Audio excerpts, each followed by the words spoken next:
Welcome to OzDox Breaking Taboos. My name's Paige Livingston. I would like to begin by acknowledging the traditional owners of the land in which we meet today, the Gadigal people of the Eora Nation. I would also like to pay my respects to elders past and present. Welcome and thank you, Australian Film Television School and the Australian Directors Guild, for having us. This session came about when Brendan Palmer mentioned in a OzDoc meeting, which I'll explain more about later, but you're all more than welcome to join. We were talking about getting together the Man Up team to talk about Man Up and the tricky business of filming subjects that were sensitive and where people were vulnerable or not spoken about. The more we opened this delicious can of worms, the more interesting and challenging this became. This session hopes to give you a behind-the-scenes look at what are the challenges and responsibilities the challenges and responsibilities to your subjects are when making sensitive content. It also covers traditional documentary, fly-on-the-wall, factual, and digital-based documentaries. Tonight we have some really juicy content: nudity, prostitution, ethical dilemmas, mental health, and even masturbation. At this point, I would like to advise that some of the content might be upsetting, so please note the slide on the screen or advise if you need any assistance. So the order of events tonight are as follows. Andy Neal on the end will start. He's going to kind of talk about stuff from the archive of Taboo and also Filthy, Rich and Homeless, followed by Man Up, which will be Jackie Turnure and Max Bourke. Then we have Aaron Smith and Jess Cohen from You Can't Ask That, and Sascha Ettinger Epstein, sorry Sasha if I got your name wrong, and Claire Haywood from Pink House. Okay, and then what we're going to do is we're going to open it up for Q&As at the end, unless you feel incredibly compelled to ask somebody right after they speak. But for the most part, we're just going to let everybody riff and present, and then if you can think of something you want to say at the end, please jump in, ask questions. We encourage you to ask hard questions. Andy has directed the award-winning docos Buried Country on the history of Australian Indigenous country music, Media Rules on the relationship of journalists to politicians and media minders during the 1996 federal election, Antarctica, the money or the gun on ice, which is what life was like for 2 women and 17 men who spent a year on the Australian Antarctic Station. He was also one of the directors of Long Way to the Top, the ABC documentary series on the history of Australian rock music. Andy is no stranger to breaking taboos, having done so many times while working on TV programs like Beatbox, Blah Blah Blah, The Chasers' War on Everything, The Roast, and Hungry Beast. In 2013, Andy produced and directed Shock Horror Auntie, a 5-part documentary series about the ABC TV pushing boundaries and breaking taboos in its 60-year history. More recently, Andy was the producer of Filthy, Rich and Homeless Live, the live-to-air discussion forum that brought participants of Filthy, Rich and Homeless doco series and homeless people into SBS TV studios to talk about the series and the solution to the issues it raised. Please welcome Andy Neal. Thanks, Paige, and thanks for OzDox for putting this forum on.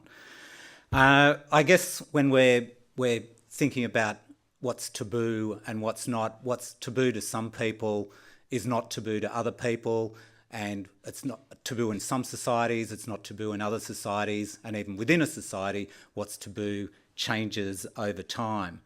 And the doco series Shock Horror Auntie that Paige mentioned, I guess, dealt with just ABC programs that had broken taboos, created controversy, generated complaints and outrage because it did break taboos or tackled sacred cows. And it was a 5 half-hour series. It was presented by Craig Rucastle from The Chaser, and delved right into the ABC's archives to explore those kind of taboo breaking moments. And the first thing I'm going to show you is a clip from 1968, and it's like, what was taboo in 1968 on the ABC? And you may be wondering that, and as we watch this thing, we'll find out that putting a woman's belly button on TV was a huge taboo in 1968. But before we start this ABC navel-gazing exercise, let's look at a scandal which literally involved navel-gazing. It's a beginning of a new age of communication over the equator.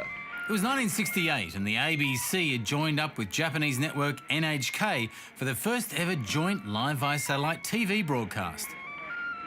Over the Equator was meant to showcase each country to one another.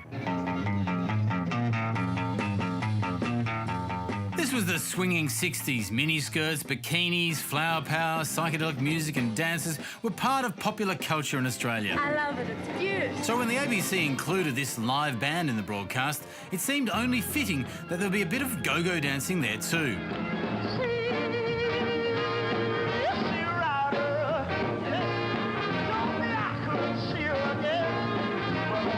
But no one expected that the sight of a go-go dancer's navel would lead to outrage. We had a very, very pretty young lady who was in a bikini who was going to be painted with daisies. As she said, belly dance, she said, I can't belly dance. It wasn't a belly dance, I'm just moving to the music. On air, Johnny got caught with 2 cameras repositioning, and it was an 11-second shot, shock horror. This couple of seconds is all that remains of the infamous go-go dancer, as most of the footage has disappeared. It's not quite Miley Cyrus twerking, but the 11-second shot of that dancer sparked a huge furore. Australians were horrified that Japan had been exposed to such a lewd and appalling representation of our country. Next morning in the newspapers, my God, this disgusting display, lapse of taste. The ABC memos flew. A serious error of judgment was made. The inappropriate nature of the item. Monday morning, I went into the office and the phone rang 3 times asking for my resignation. I typed out my resignation because I was going and went up to the manager and said, there is my resignation. And he said, look, all I can say is I'm glad my wife and daughter were out of the room when that shot came on air. Johnny Walker was suspended from directing for 6 months. And that to me was very kind of traumatic in a way, to get stood down for something that you believe in. And very unfair. Liberal MP Don Cameron called on the minister responsible to investigate the incident and to seek an assurance from the chairman of the ABC that our nation would never again be subject to such humiliation. Even the Prime Minister's office weighed in on it. I got hate mail. Some church teachers union wrote to me and it was disgusting and all that. And I got a hate mail internally from someone in the ABC saying they're ashamed to belong to the same institution. So how did it actually go down in Japan?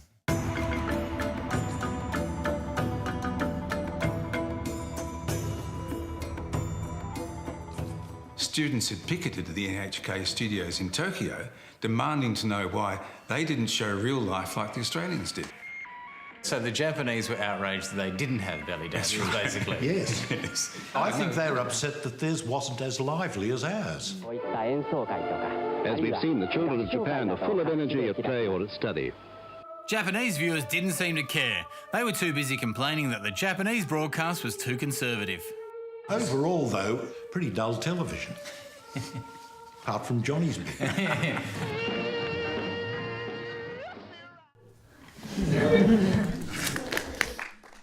So, there you have 1968, and one person got sacked for that, or asked to resign.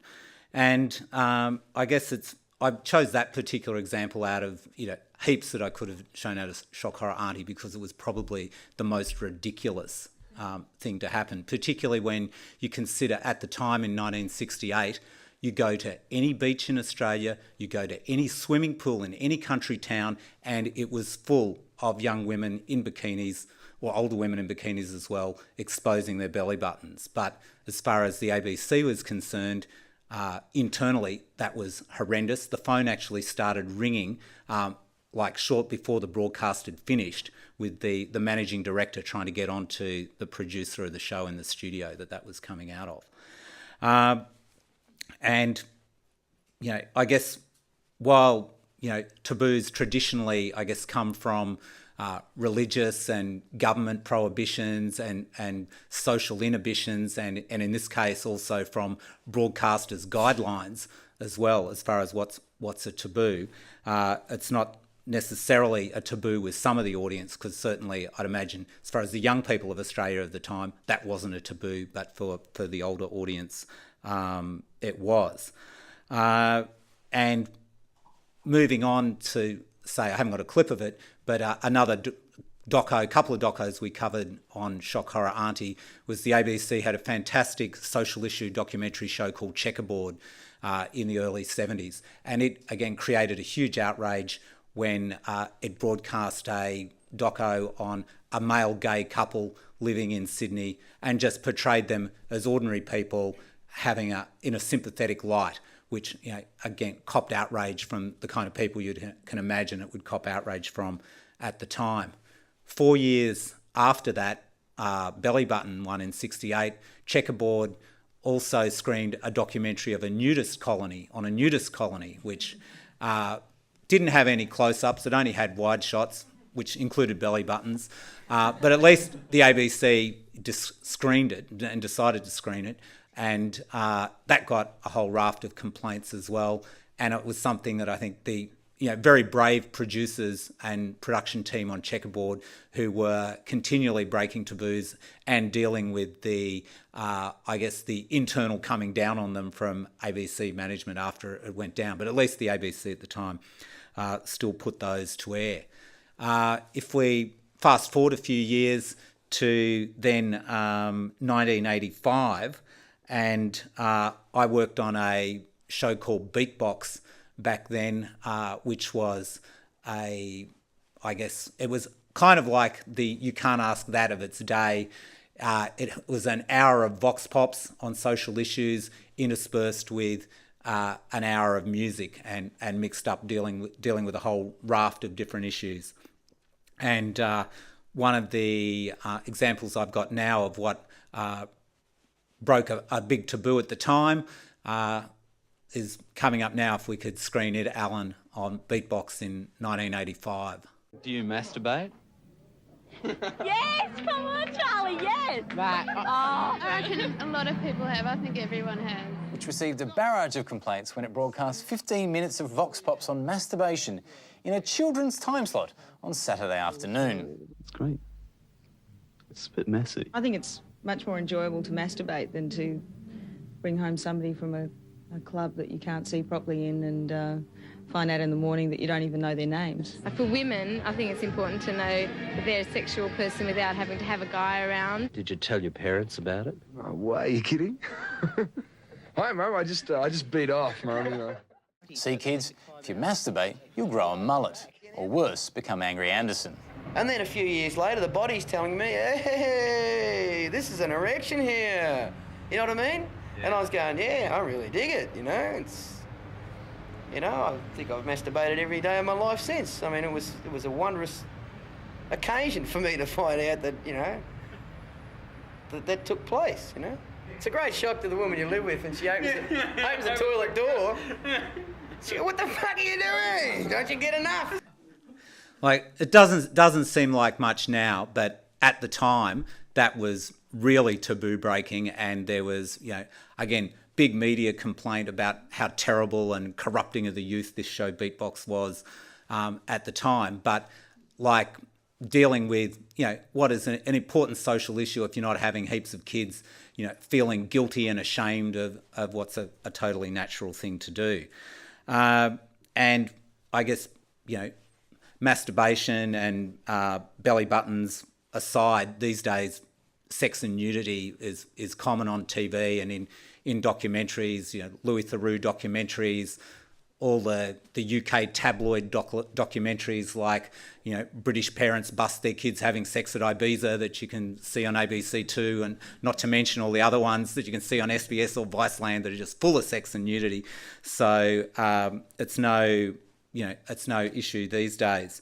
But I guess, and I guess there's one question: are there still taboos to be broken? And I'd say, most definitely there's still lots of taboos to be broken, because in, I guess, documentary terms, anything where you're exposing and dealing with something that the society feels uncomfortable about discussing, or some sections of the society feel uncomfortable about discussing, or where it's telling stories about people who are marginalised, on the outer, don't get their story told or heard, or stories that the mainstream media just ignores but are important, are still effectively breaking the taboo of getting that story out there. And fortunately, Australia's got a really strong, proud history of doco makers that have gone out and made all kinds of documentaries tackling all kinds of taboo issues and important issues that are the stories less told. And there's, just coming in here tonight, quite a few of them in the room, like Pat Fisk and Rod Freeman and Tom Zavricki, who I ran into on the way here, as well as all the people on the panel. There's just been scores, hundreds of great Australian documentaries over the years that that break taboos and push the boundaries. But so I'll now fast forward to 2017 and Filthy Rich and Homeless, which was a doco series on SBS. For those that didn't see it, it was following it like a similar kind of idea to You Go Back to Where You Came From. It took 5 wealthy people and put them in the shoes of homeless people and made them live as homeless people for 10 days with no compromise on how they had to live that, and basically introduced those the audience to what it was like for homeless people through both the eyes of those wealthy participants and the homeless people that they met along the way. And if you consider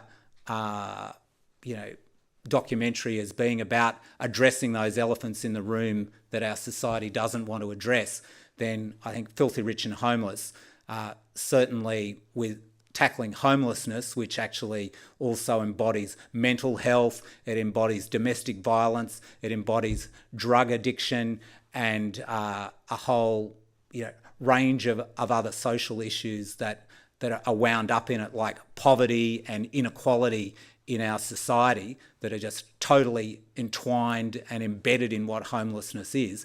Then Filthy Rich and Homeless was certainly addressing that particular elephant in the room. And I've got just a clip of a bit of Filthy Rich and Homeless.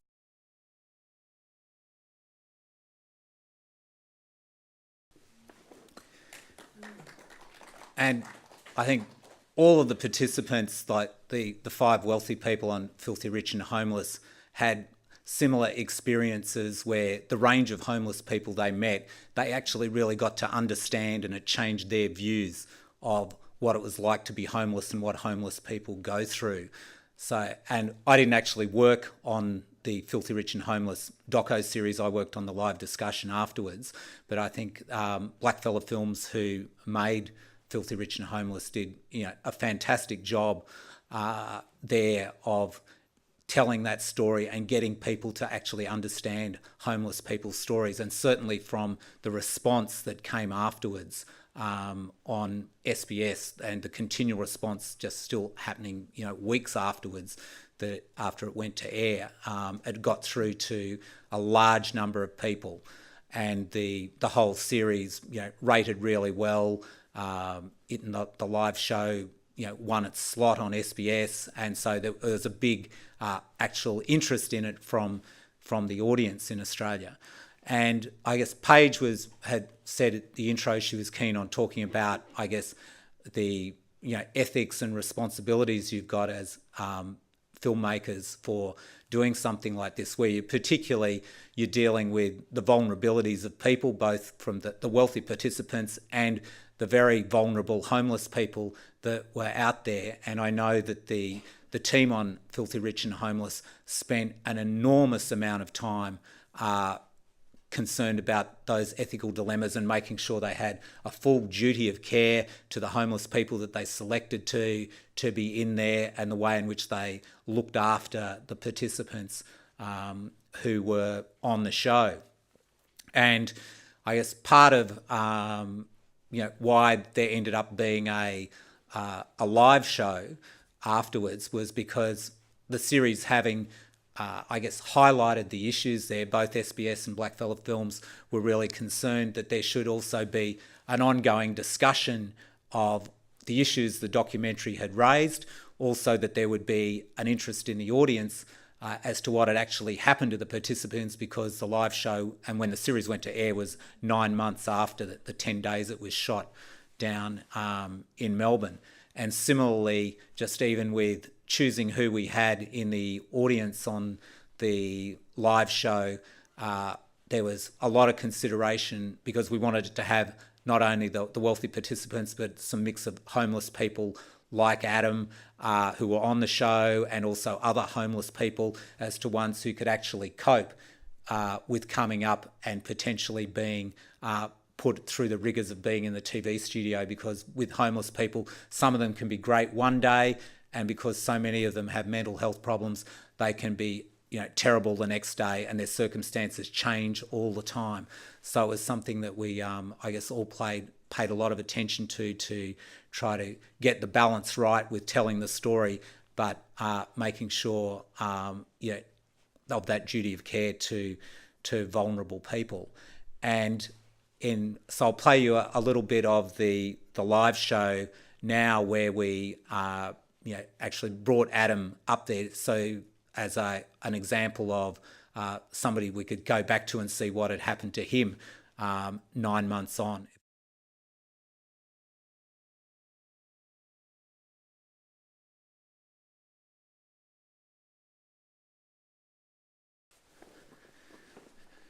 And I guess as we saw there, Adam really was one of the lucky ones, because drug problems are just rife amongst homeless people, and the vast majority never get access. There are just nowhere near enough places in rehab, and even when they're out of the price range of most people. So I think one of the things we were doing with the discussion show afterwards was to continue that discussion. And I think it's something like all documentaries, if we're out there telling a story, breaking these taboos, telling the stories that need to be told, getting that discussion continuing on after the documentary screens is an important thing, which something that these days social media provides a great opportunity to do that.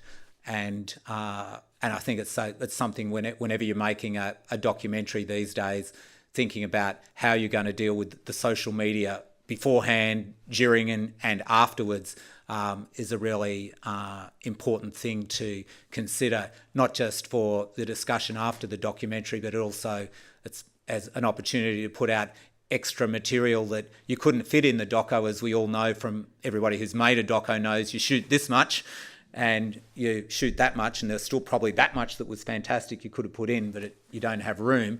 And I think using the various social media and online platforms available is a great way to continue that discussion of these kind of important issues. And it can also be, I guess it's a double-edged sword, given the outrage machine that can exist from the trolls on social media, and encouraged by the Murdoch press and the right-wing shock jocks and whoever. It is a double-edged sword. Fortunately, we mostly just got fantastic social media response to both the live show and Filthy Rich and Homeless, but it's also something that does go the other way and bring the outrage down on you if you take out a taboo. Which brings me to the last clip, which was from a show, Hungry Beast, that I worked on in 2009, 10, 11 on the ABC. That was, I guess, a mix of mini documentaries, graphic animated storytelling and comedy sketches and just general weird shit.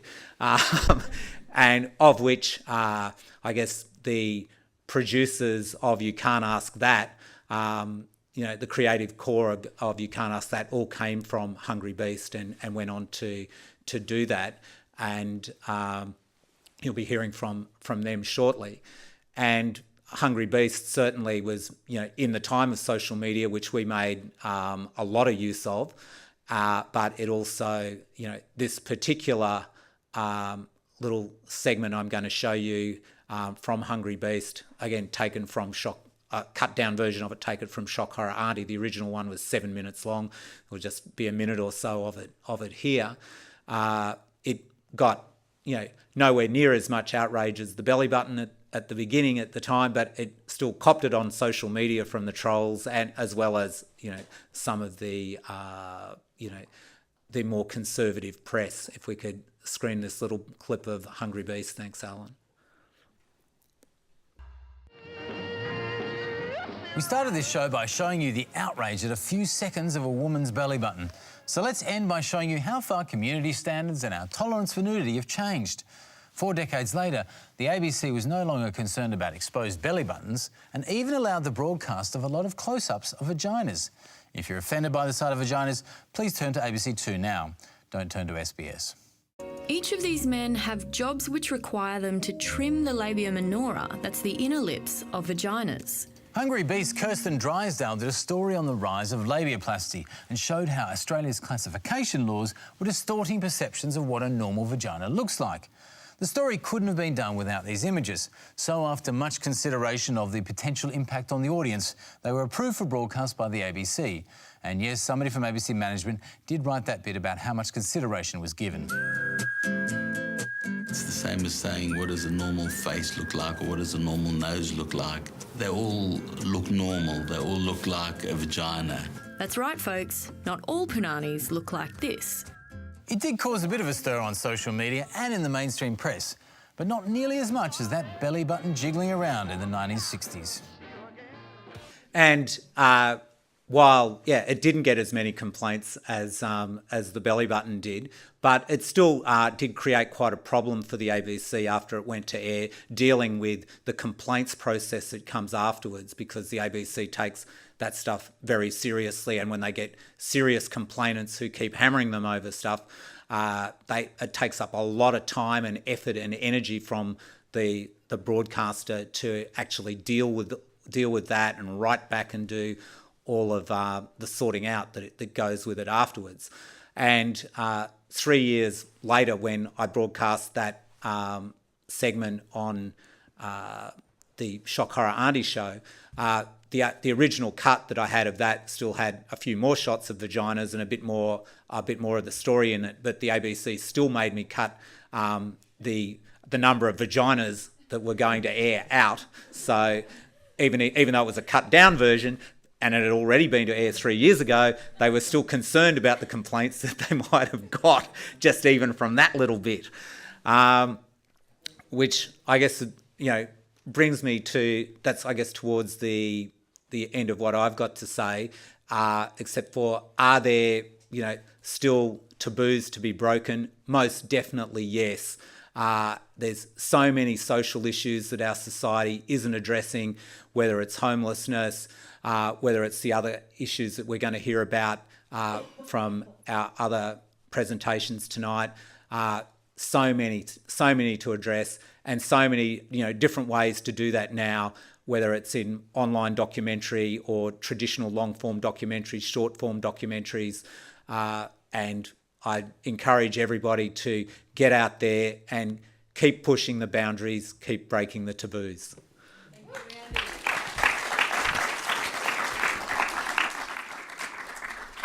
Thank you, Andy. That was certainly enlightening. Okay, well, next up we have the Man Up crew. We've got Jackie Turnure and Max Bourke.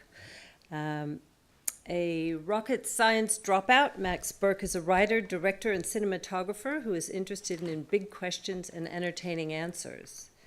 In the popular and long-running SBS food series Gourmet Farmer, he asked, where does our food come from?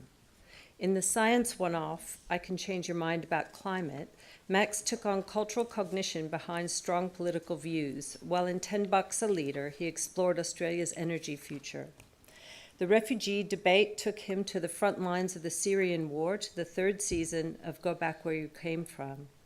In the Man Up series, he examined the link between masculinity and suicide.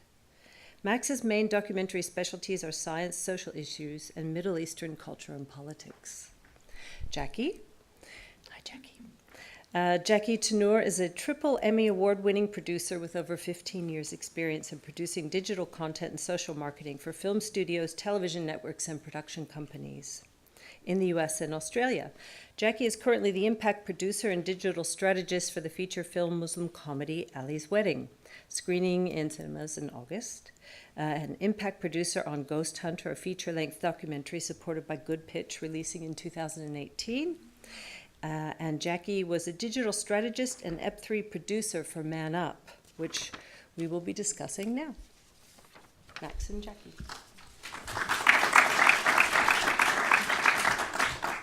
Andy, your screen of vaginas is a really tough act to follow. Thanks. You want to go All first? right, shall we start with the trailer? Yeah, sure. Let's have a look at the trailer. 6:11, the Triple M Grill Team with Gus MG and Matty Johns. Where the Today Popular radio host Gus Warren is living the dream. This is where I get to hang out, talk with mates, and they call it work. Beautiful. He's a doting family man. Not that one, not. He loves his mates. But in 2006, he lost one of them to suicide. The stuff I miss most about him is what he's missing out on now. His mate Angus was one of the 2,000 men who take their own lives in Australia every year. The number one way for an Aussie male aged between 15 and 44 to die is to kill themselves. Why don't people know about this? Suicide is not something people want to talk about. Boys and men right across the country are at enormous risk. I could instantly see the moment I opened my eyes that morning, I'd made the biggest mistake I'd ever made. How long have you been having these suicidal thoughts? I just didn't have it in my head that they were going to be dealing with these life and death situations, and so many of them. And Gus wants to find out why. It is about masculinity. We teach boys and men to repress their emotion, to man up. Is the pressure to be an Aussie man fueling a suicide crisis? There's not much point telling someone else how down and out you are. You right, Gus? Because they'll be like, oh, he's a whinging bastard. And can it be stopped? Humans have emotion, and if you put a bottle on it, it's going to explode. This is Guss's campaign to save the lives of Australian men. Let's break the rules! This stuff feels like you're just taking the piss out of everything. I need some help here! Can Gus Warland change our minds about what it means to be an Aussie man? I've just got to try to find a way that we can talk as a nation, because this is a problem that's not going away.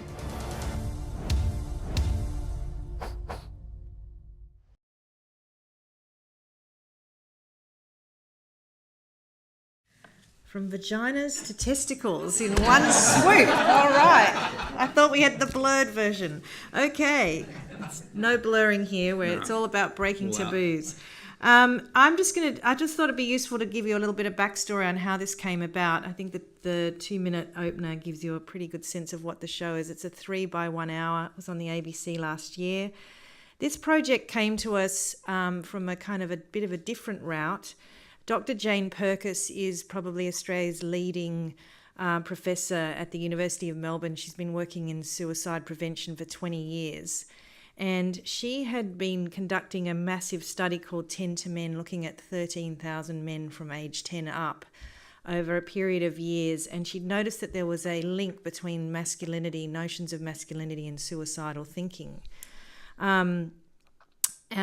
She also, knows and communicated to us that men are 3 times more likely to suicide than women, and that, as Gus said in the trailer, the leading cause of death for men in Australia between 15 and 44 is suicide, which is all pretty shocking.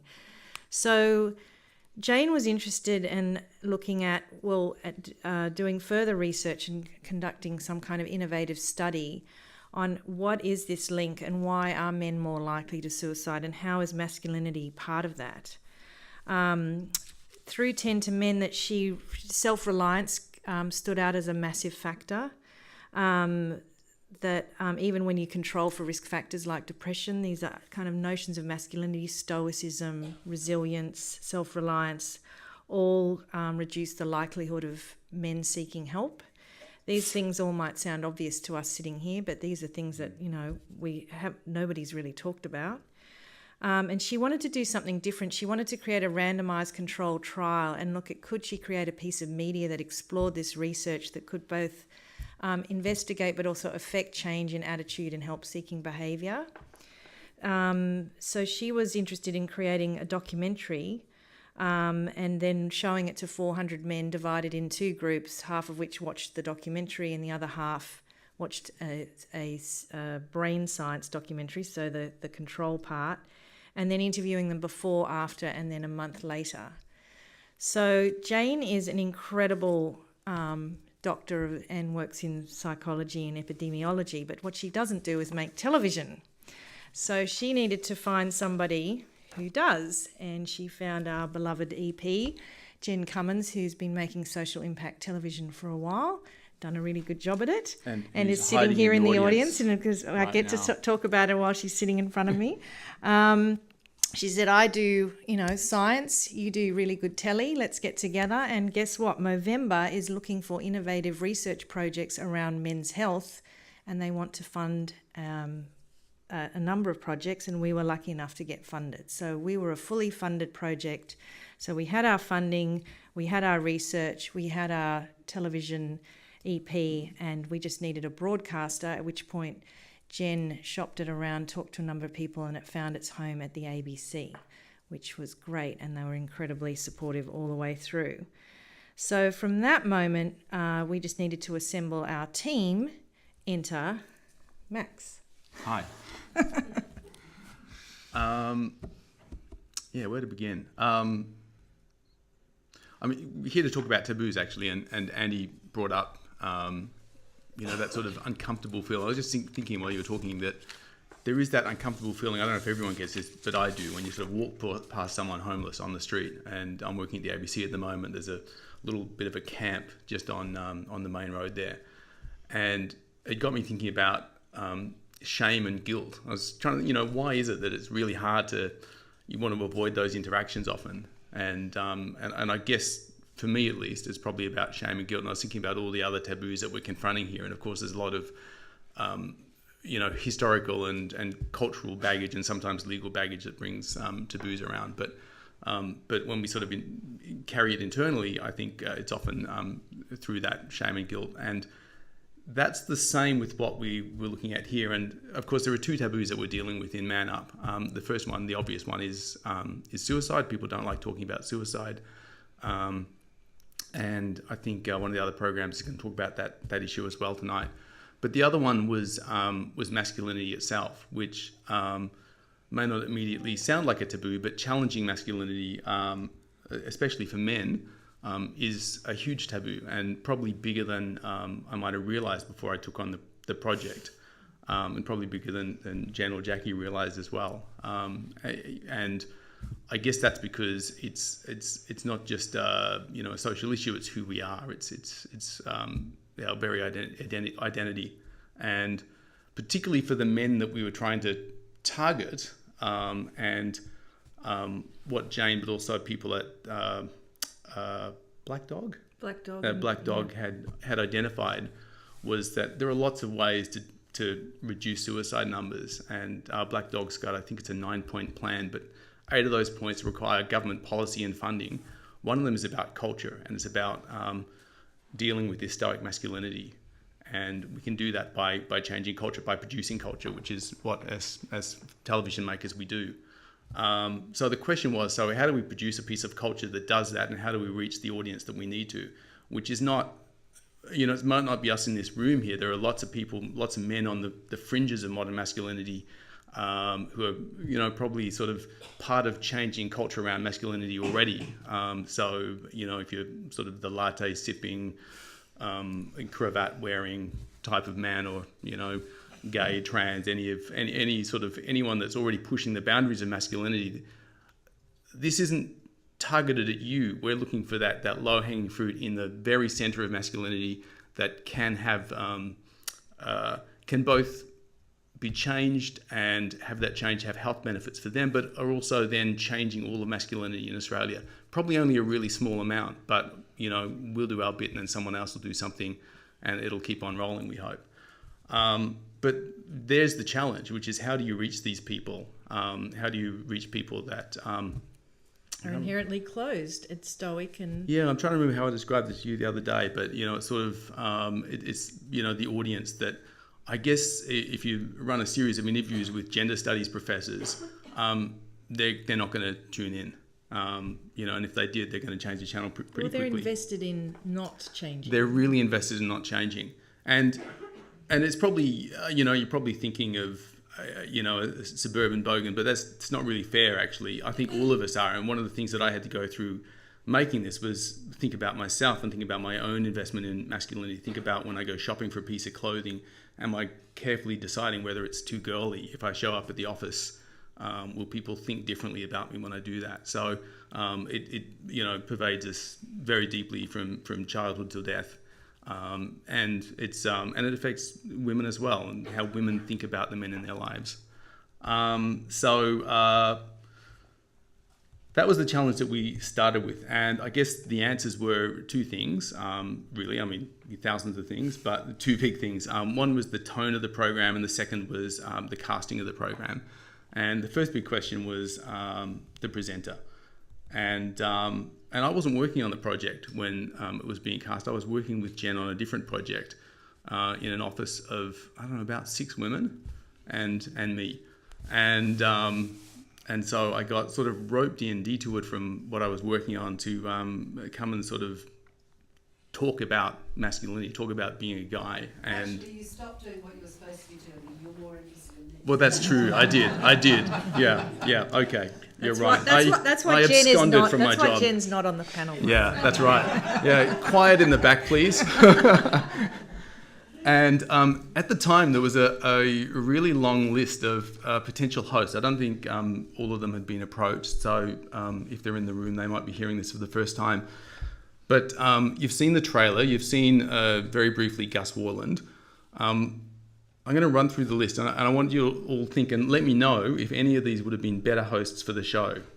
I'll run through it quite quickly because it's a long list. So Adam Hills, Tim Minchin, maybe, Charlie Pickering, Dave Hughes, the comedian, Dan Illick, Will Anderson, Tom Gleeson, Sean McAuliffe, Peter Hallier, Merrick Watts, Nazim Hussain, Andrew Denton, Todd Sampson. What do you reckon? Todd Sampson? Anyone but Todd Sampson? You had the best host for the show. We had the best host? We think so. There was even apparently the idea of a woman was considered.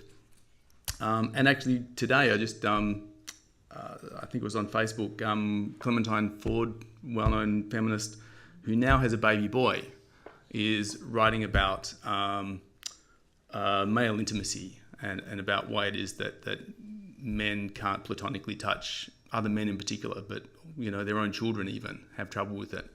And she's really sort of honed in on exactly this area that we dealt with in Man Up. Perhaps she'd be a great presenter for the show, but I don't think so. I think because we are trying to reach that audience, Gus was the right guy. And actually, I'll talk a little bit more about him. This is a clip that was you saw a tiny bit of in the trailer, and I just want to run a little bit longer of it and talk about why Gus is the right guy.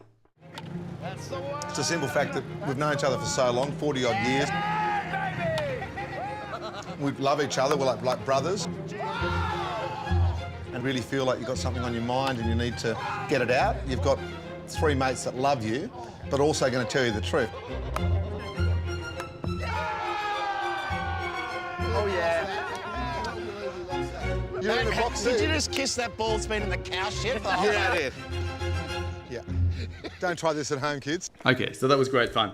Ostensibly, that was a scene about how Gus's relationship with his mates, something that he's been doing for a while. He didn't realise it, but it's actually really protective of men's mental health, and there's lots of evidence that men lose those social bonds as they age more quickly than women do, a lot more quickly. It was a weekend, they go away like 4 times a year, these 4 friends for and they've all known each other since they were kids. And lots of us don't do it. I don't really do it, to be honest. This is the kind of guy that we thought could actually reach the people that need to be reached, because he's not going to be preaching to them. He's not going to be teaching them anything. He's going to go on a journey. He's also heavily invested, as you saw in the trailer. He's got his own experience of losing a mate to suicide and having no idea why a guy who seemed to be have it all together would take his own life. So that's the first one. The second question is tone, and the other reason that clip is useful is that probably every second scene in the film is Gus being Gus, doing something fun, silly, ridiculous like that. All the other scenes are him crying, going to Lifeline and seeing, them taking calls from people right on the brink, or learning some hard facts about the relationship between masculinity and men's mental health. But keeping that tone, something that's really, really fun, was important. The next clip that I want to play relates to the other half of the film. It's the contributors and about finding the right people. And this is a guy, Tom Harkin, that Jen, I think you found Tom in Melbourne. Is that right? And I think when Jen found Tom, she really found the film. She found a guy who was doing exactly what the film needs to do, which is get under the radar and work from there. Build a trusting relationship with an audience and then take them on a journey. So 50 guys are hanging out together, no adults around, you just start, talking shit. What do you talk about? Friends. The challenge is creating a space where they feel safe enough to have a real conversation. Drugs? Oh, drugs. Okay, sweet. Because you can say, let's get in the room, and it's just going to be about you guys talking about masculinity. But 9 times out of 10, if it's not created right, then everybody knows that it's a bullshit conversation. What else? Just keep throwing them out. Girls, nice. Talk about the chicks. The last thing that I'd ever want to do is convince guys not to be men. You're gonna paint both hands, all nails, okay? There's. Straight up, Tom confronts the boys and challenges their masculinity. Oh my God, what is that? No. Did you say Mum's gonna love it? No, Mum's gonna be a bit worried. Yeah, she's gonna freak out. So you were saying it'd be a bit weird to have it on? What would be weird about it? Because not many boys do it, so. Yeah, it's not a guy thing to do. Yeah. Yeah. Tell me this, who made the rule? Guys, don't wear red nail polish. Who made the rule that it's not a guy thing to do? Can anybody honestly, for certain, know who put the rule in place? No. It's just it's there, and we just kind of take it as, well, that's just given. That's the rule. What are the other rules the opposite? What are the rules that guys should be? So, if you just think about the kind of given rules, you don't know who put them in place, but they're just kind of there. A guy should be like this. What are they? Like sport. Manly. Manly. Not to cook. What else? Okay, not to cook.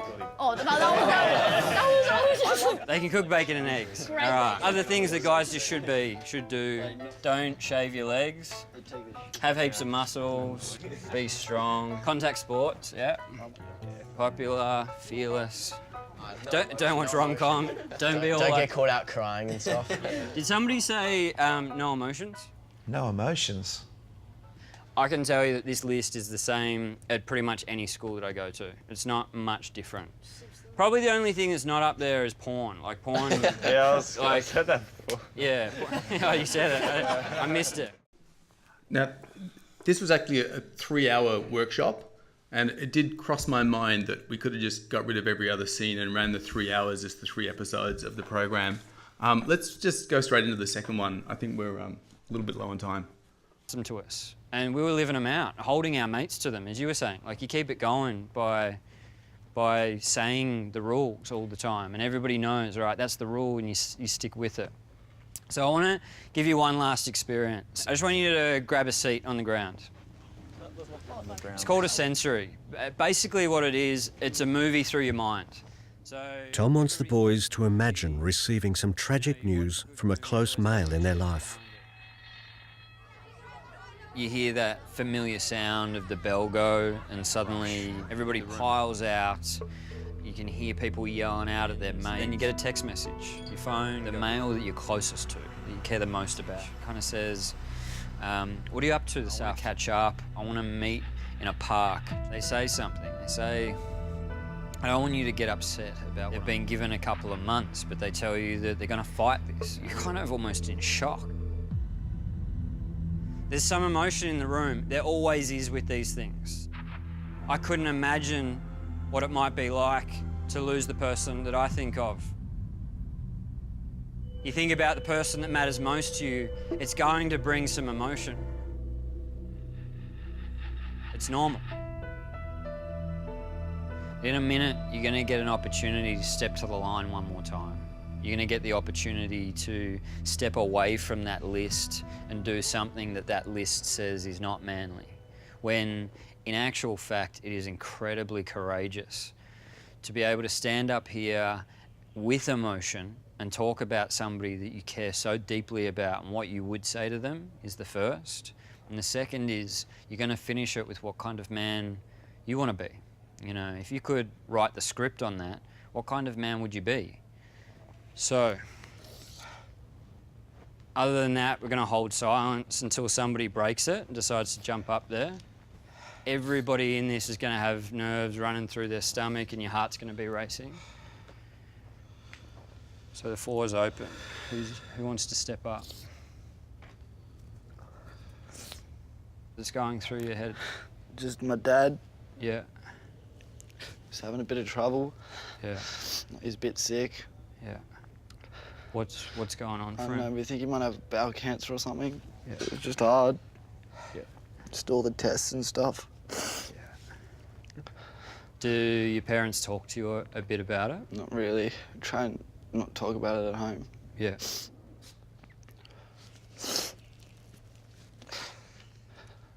What is it? What are the things that you love about him? Just him being strong, and like he's been through a tough time as well. Yeah. And he still stays positive. Yeah. So he hasn't had it easy, but he's showing you, Yeah. you know, how to be resilient. How many people rate that he was able just to jump up there and speak this honestly? What's it like hearing that? I just think that it must take so much guts for you to do that. And about your dad, and I'm so sorry if I've ever said anything to you, man. And I hope that you can be strong through how you go on and all that, man. I just feel so bad for you, man. I'm sorry if I've ever said anything to you, man. I'm just so sorry, man. What you're experiencing, a lot of people will have that reaction in these workshops. You don't always see what's there, and sometimes it can be surprising. You realise, I didn't want to heap anything on. You can say comments, but you don't always know what's going on for them underneath. After this workshop is an ideal time to do that, Larry. Like, just to, even if it's just to go up to them away from everybody and just say, listen, man, if I've ever heaped anything on top of that, I didn't realise, and you know, I'm sorry. And I think your dad's lucky to have you love him that much and be willing to create that for him. I'm looking forward to hearing literally about blown that. away by this. Nice one. So I think that scene in the end of the second episode runs for about 18 minutes. I wasn't there when that was being cut, but I don't think I've ever put an 18-minute scene to air before. It's quite remarkable, but it holds you all the way, and it's probably one of the most talked about scenes, and you know, something I think we're all pretty proud of doing.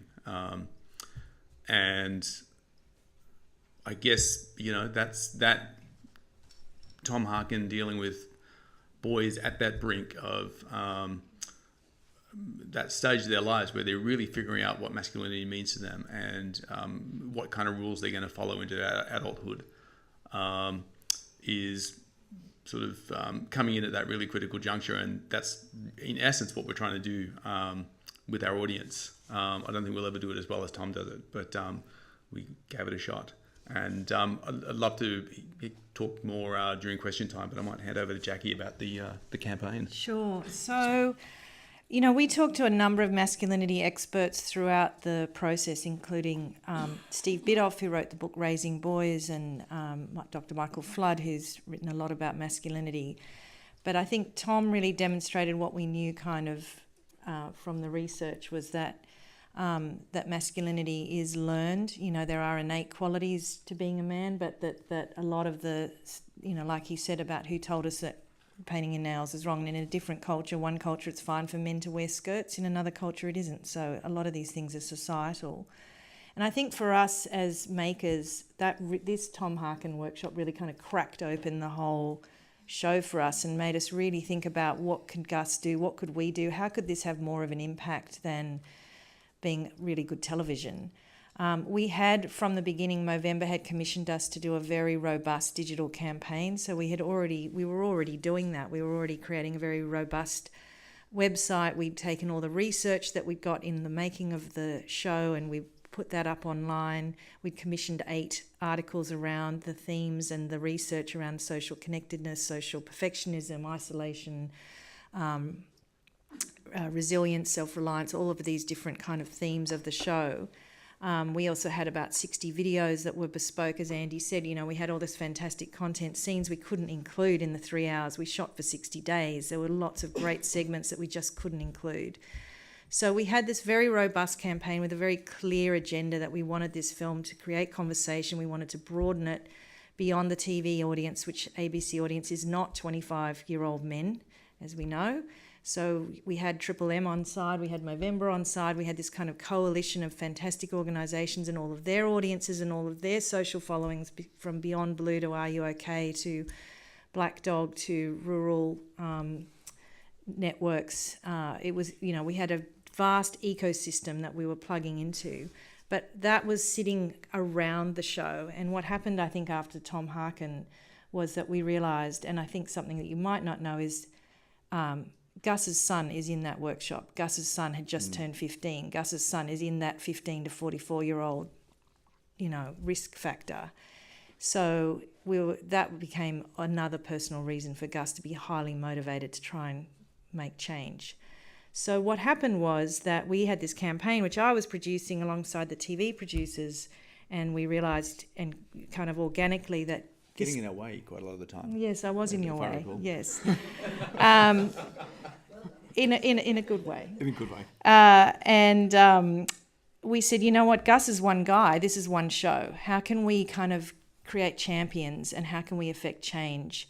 So we ended up deciding that the 3rd episode should be Guss's campaign, and actually bring the campaign into the show. Because he is one guy, and all of the people he were visiting were often individuals working in a rural community or a veterans group, but they were all disparate. And how could we kind of challenge society to really think about how we raise boys and how we teach them to be men, and what do we what do? We ask them to seek help, but do we listen? We criticise them if they're too needy, or, there's all these complicated layers to it. Anyway, long story short, I then came on and we produced the campaign episode, which was we asked Guss to come up with a campaign. Now, obviously, Guss is a really great radio host and a fantastic dad and a very compelling character, but he is not a campaign creative. So we sent him off to Adam Ferrier, who's a behavioural consumer psychologist and ad creative and incredible brain. And he gave Guss a bunch of homework and told him to go away and really think about what was the action he wanted to make, and, gave him a whole suite of stuff, which we then filmed him doing, knowing that he would maybe not succeed, which would be good television. And he didn't, and it was hilarious. He came up with a jingle. That's where he's singing Let's Break the Rules. He took it back to Adam. Adam served him a giant, Completely awful. completely ripped him apart. Said, "You're taking the piss. No one's going to take you seriously. You're not talking to men. You're telling them what to do." Anyway, it was all a disaster. So then Adam then sent him off to another Adam, a creative who was in retirement, running a very trendy bar in Crown Street, and he came out of retirement to help us. And that was where I didn't sleep at night, because I thought, it's okay if Gus fails when we tell him to go make a campaign, but what if we fail making a campaign with the best in the business? It was scary because you couldn't really fake it. They were just doing it, and we were filming them doing it, and that process was fascinating. What we did know was that whatever that was it going to be a billboard series? Was it going to be a T-shirt that we'd give to 100,000 men to wear? Was it going to be a radio spot? What we knew that it had to encapsulate really what Tom had brought to our attention, which is that we all are part of this, and we can't just ask men to act differently. We have to, all of us, think about how we teach our men, how we raise our men, how we support our men.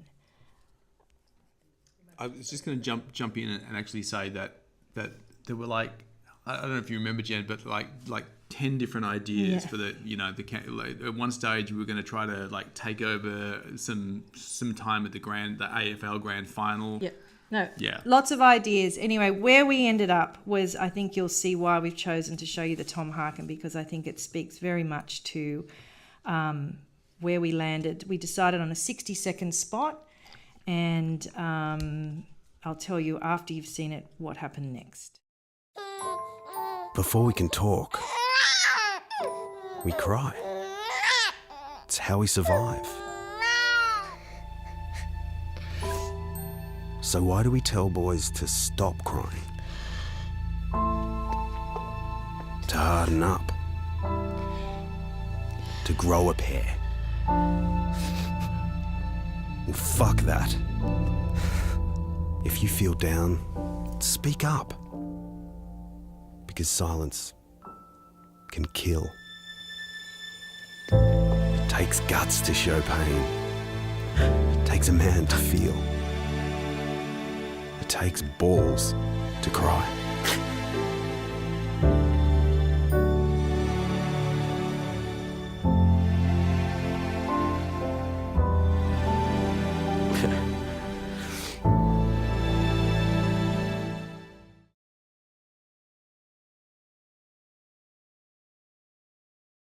So just very quickly, we made this 60-second key asset that we hoped would travel far and wide, and we hoped it would obviously bring people to the show as well, but we really wanted to encapsulate this message, and we wanted to create a conversation. We put it on our Facebook page, and I was like, fingers crossed we might get 100,000 views, and we got 1.7 million views on our Facebook page. And then Jen was talking to her son, who follows Lad Bible or Uni Lad, or one of those big English laddish type Facebook pages, and she was like, say that again. So basically it got picked up by Lad Bible, it got picked up by the Daily Mail, it got picked up by Al Jazeera, it got picked up by a couple of other outlets, and to date it's had 56 million views, 800,000 shares. And what was really interesting, it's had I think something like 400,000 reactions, but 800,000 shares. So people shared it more than they liked it, which is really interesting. But we also had 30,000 comments of lots of, oh, you pussies, man up and get over yourselves, blah, blah, blah. And then people jumping in and going, this is exactly the problem. And so we wanted to start a conversation, and we did. So we were really happy about that. Yeah.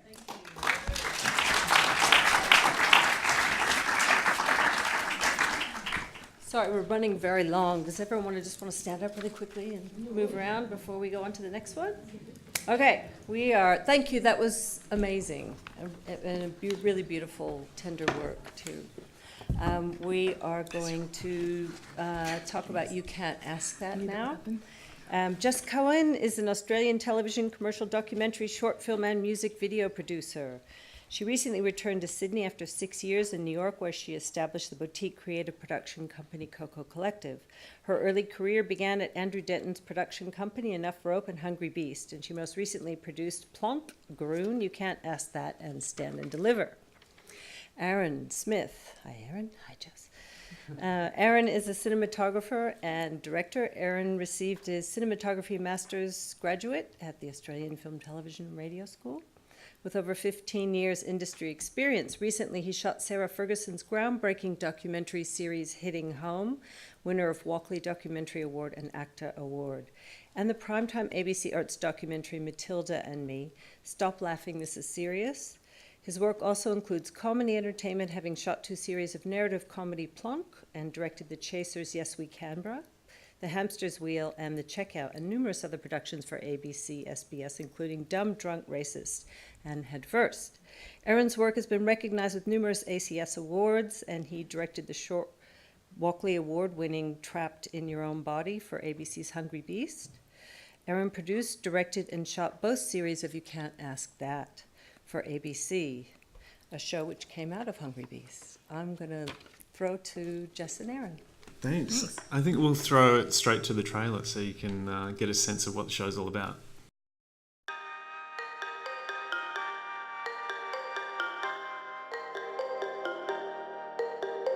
Do you think you're ugly? Does ice fry your brain? Why aren't you dead yet? How do you know you're not dressed like an idiot? Have you been brought up gay? What's it like to kill a human being? Tell me why you're not a sick pervert. This is your seat here. These are the questions. These questions have come from the public. Okay, can I go first? Totally. Joy, what's wrong with you? Are you suffering from dystonia? Why are you blind? Why did you try to kill yourself? Why are you homeless? Why on earth would you join the bloody military? Why aren't you dead yet? Is this really going to go on national television? What a personal question. I can remember when I was younger being aware that I was very different. That there was something wrong with me, that I was messed up in the head. A lot of it's definitely weird, but weird's not a bad thing. That's probably the worst question you could ask anyone. I find that so insulting. Might incriminate you, Colin. What do I think about death at 102? Well, I welcome it. I didn't want to die. I wanted peace. I don't like that question. There's been plenty of times I've been scared. You have battled. Yeah. And you have cried. I walk down the street, sometimes ashamed, and people not understanding who I am or what I've been through. And I've been carrying that shit for 48 fucking years. Well, you are, so I'm going to tell you. Love it. For myself, I consider I'm the lucky one. Having that almighty big hug after and going, thank you. Yeah. And mates. We do that too. Yeah. Oh, mate. That's what it's all about. Oh, that's the best thing in the world.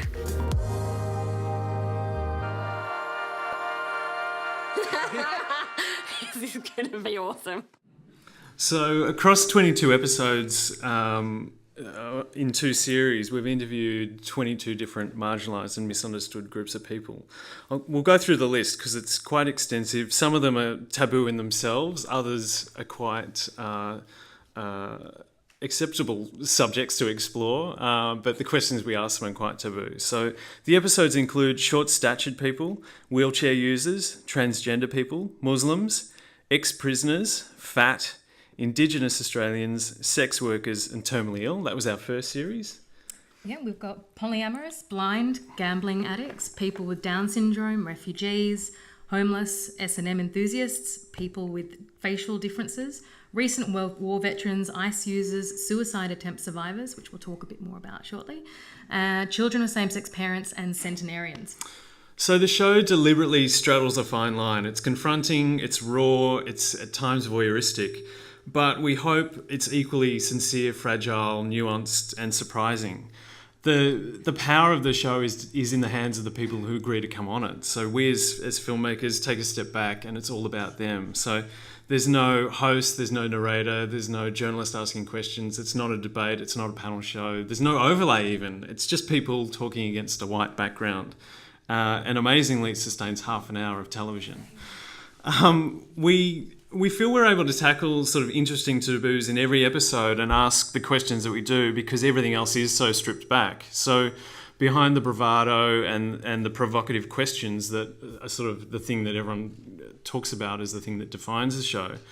The series is actually all about empathy and showing a compassionate side to the people who agree to come on and sort of bear all. We tonight are going to talk about 2 episodes in particular, one of them being the Suicide Attempt Survivor episode, and then we'll look at Down syndrome briefly at the end. The Suicide Survivor episode was one that we tackled in our second series. So by that point, we'd made 10 episodes, and we were really interested when we got the opportunity to make a second series of trying to tackle things that we thought were actually impossible to do on television. And having people talk about suicide for half an hour in their own words was something that we hadn't seen done before, and we weren't sure whether we could actually pull off. I think before we talk too much more about it, we might play a bit of a chunk from that. It's a 7-minute section. We've essentially tried to give you a sense of an episode. So it's the beginning, 2 questions with a sense of the other questions that we asked in the episode as well. The important thing about this one was that because it does go for half an hour and it tackles some really hard issues, there was a lot of consideration in terms of how that played out across a full half an hour. So you won't get a full sense of the ups and downs that the episode has, but if you are interested, I encourage you to watch it all on our view, the entire episode. So let's play the Suicide Attempt Survivor breakdown.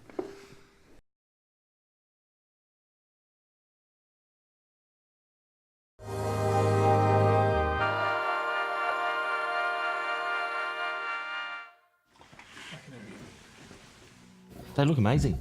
Oh, thank you. Have you ever thought about colour? I think I might do a colour leg. Aaron's also a makeup artist. Yeah. Right. Good luck. Yeah, this is my shot. This is my shot at fame. And it's the ABC too, so we're allowed to swear as much as we like. Right, straight. Okay. Why did you try to kill yourself? Do you want to answer that first? Hopelessness. There was no other option in my head. Couldn't see any way out. Depression, anger, guilt, shame. Absolute despair. When you get to that absolute low point, or your brain makes you think certain things that aren't quite rational. I had depression and anxiety since I was 10. Bullying for basically most of my schooling, not all of it, most of it. All through high school, it was the worst ever. Mine stems back to my my childhood. I grew up on the family farm when I was 14. I had a shooting accident and I killed my best mate. I had the acquired brain injury and I woke out of a coma and so I had to start again. It was a head-on car collision, 100 k's each car. I broke my neck and paralysed half my body. In my eyes, the only way I could make up for my mate's death was to be dead myself. For nearly 30 years, I just didn't give 2 shits about myself. I grew up in a, typically sort of white picket fence environment, loving parents that sort of, gave me every opportunity. For me, it started to manifest when I was maybe 17. I developed an eating disorder, and then from there it was like, okay, I'll never be good enough unless I appear a certain way. There's no one answer to that. Sort of given up a life of having a good time travelling the world, not having too many cares, to come home, family farm. My dad used to joke and say it's the worst form of child abuse you can get is hand the family farm down to your son. You're at the mercy of the elements. If it's 2 days off harvest and you get a big wind event and all your grain's on the ground, I'd taken on quite a lot of debt. And here I am thinking she's all over before it's even begun. I'd gone from this glorious job where I had prestige and status. Trouble is, when I had my breakdown, that job disappeared. Back to the country, shitty job working in a fast food kitchen. I've lost all the things of value. I see no way of getting them back. This existence is shite. I find life very hard. I had horrendous experiences that no child should ever. I was taken from my family. I suffered sexual abuse, violence. I was beaten. I had recreational drug use and stuff going on, having family issues, having girlfriend issues, having work issues, and it all just seemed too much. The people that sexually abused and beat me vomited all their shit over me. And I've been carrying that shit for 48 fucking years. When you get into that deep, dark place, your kids, your family. No one matters. Like this complete sense of burden, like you are this absolute just black mess. And there is that internal logic to it. When you're thinking about killing yourself, you say, well, it makes sense for me to do this. You just want the pain to stop. Yeah, it's not like you want to die, it's just you want the pain to stop. It's like being in a dark tunnel and you can't see anything past here. Tears just... If you were to film me and look at myself, I wouldn't even know myself. When we're looking at someone who's suicidal and depressed, we often go, well, you know, they're just sad. Why can't they get over it? You're sad, but you're so smashed into this horrible wall where you think that the future is just terrible. There's no chance. Did the thought of death scare you? How come you're still alive? Did you do yourself any physical damage? Yes, heaps. Do people now treat you like you were emotionally delicate all the time? Don't you think you're selfish and cowardly? Fuck no. Hell yes, I was. Are suicidal people crazy?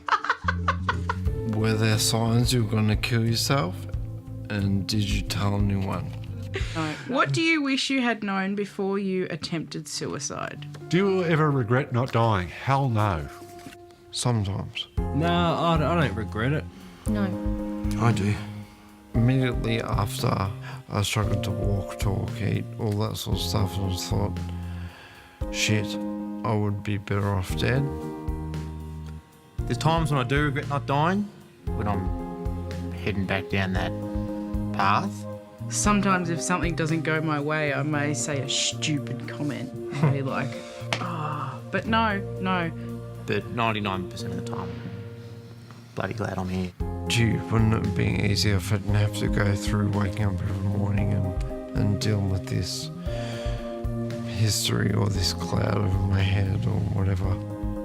Life is very enduring and it just goes on and on and on. Do you have moments of happiness? Yeah, Good. I do. They're based around my kids. The biggest regret I would have was, you know, my family and, you know, to see the snowball effect it has on people. All probably asking questions, what have we done wrong to make Bill try and top himself? Yeah. I'm so thankful that I didn't die because so much is happening for me now. Like, I've written my book, I'm doing youth work, I'm getting married. Like, none of that would have happened.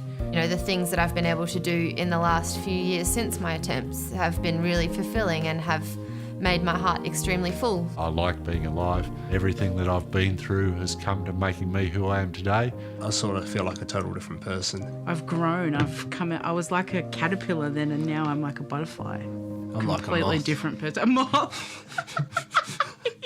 Annoying, yeah. I think I've got something to give. I've kind of learned other aspects about myself that I had no idea were there. Strength, vulnerability, courage. It's a hard one to answer that because my life really won't be complete. I won't be at peace until that day comes, which hopefully will be quite a few years down the track. Well done. No, that was really cool. How did you enjoy that? Oh, love it. Look, man, talking is the one thing I do well. We don't mind travelling 3.5 hours, do we? No, it's a good drive, actually. I'll have to travel 7 hours and come and see you at your farm one day. Oh, so I think I went okay. I think I went good. I think I get a bit of like word vomit sometimes though. Like, yeah. They're kind of like things that I wanted people to ask so I could finally get it out there. This has been like a full-on therapy session. I'm Oh, yeah. really tired. Like, I'm geared up with a psychologist appointment after this. Like. Thanks, guys.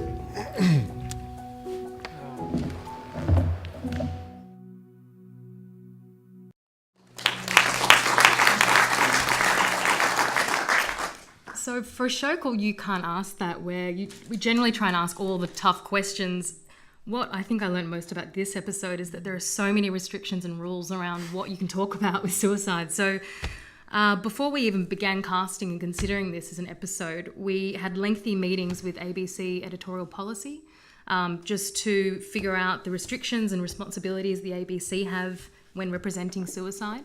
And we also engage with organisations like Sane Australia and Mindframe just to make sure we could pursue this group and that we could really represent candid stories with enough detail to tell those stories, but still, not give too much. We can't sort of talk about method or glorify suicide, and so that was a really interesting challenge for us. So once we had a pretty good grasp on that, we had to take extra precautionary measures before diving into this category, because we're dealing with participants that were vulnerable and potentially at risk to themselves. So we did things like bring on a psychologist to work with us. Yeah, and we did that quite early on in the process too. And just on the initial discussions with outside organisations, we even asked them really early on before we put a call out for participants, what do we even call this episode? So there was a lot of discussions around language, and it's a really big thing when you're delving into this subject.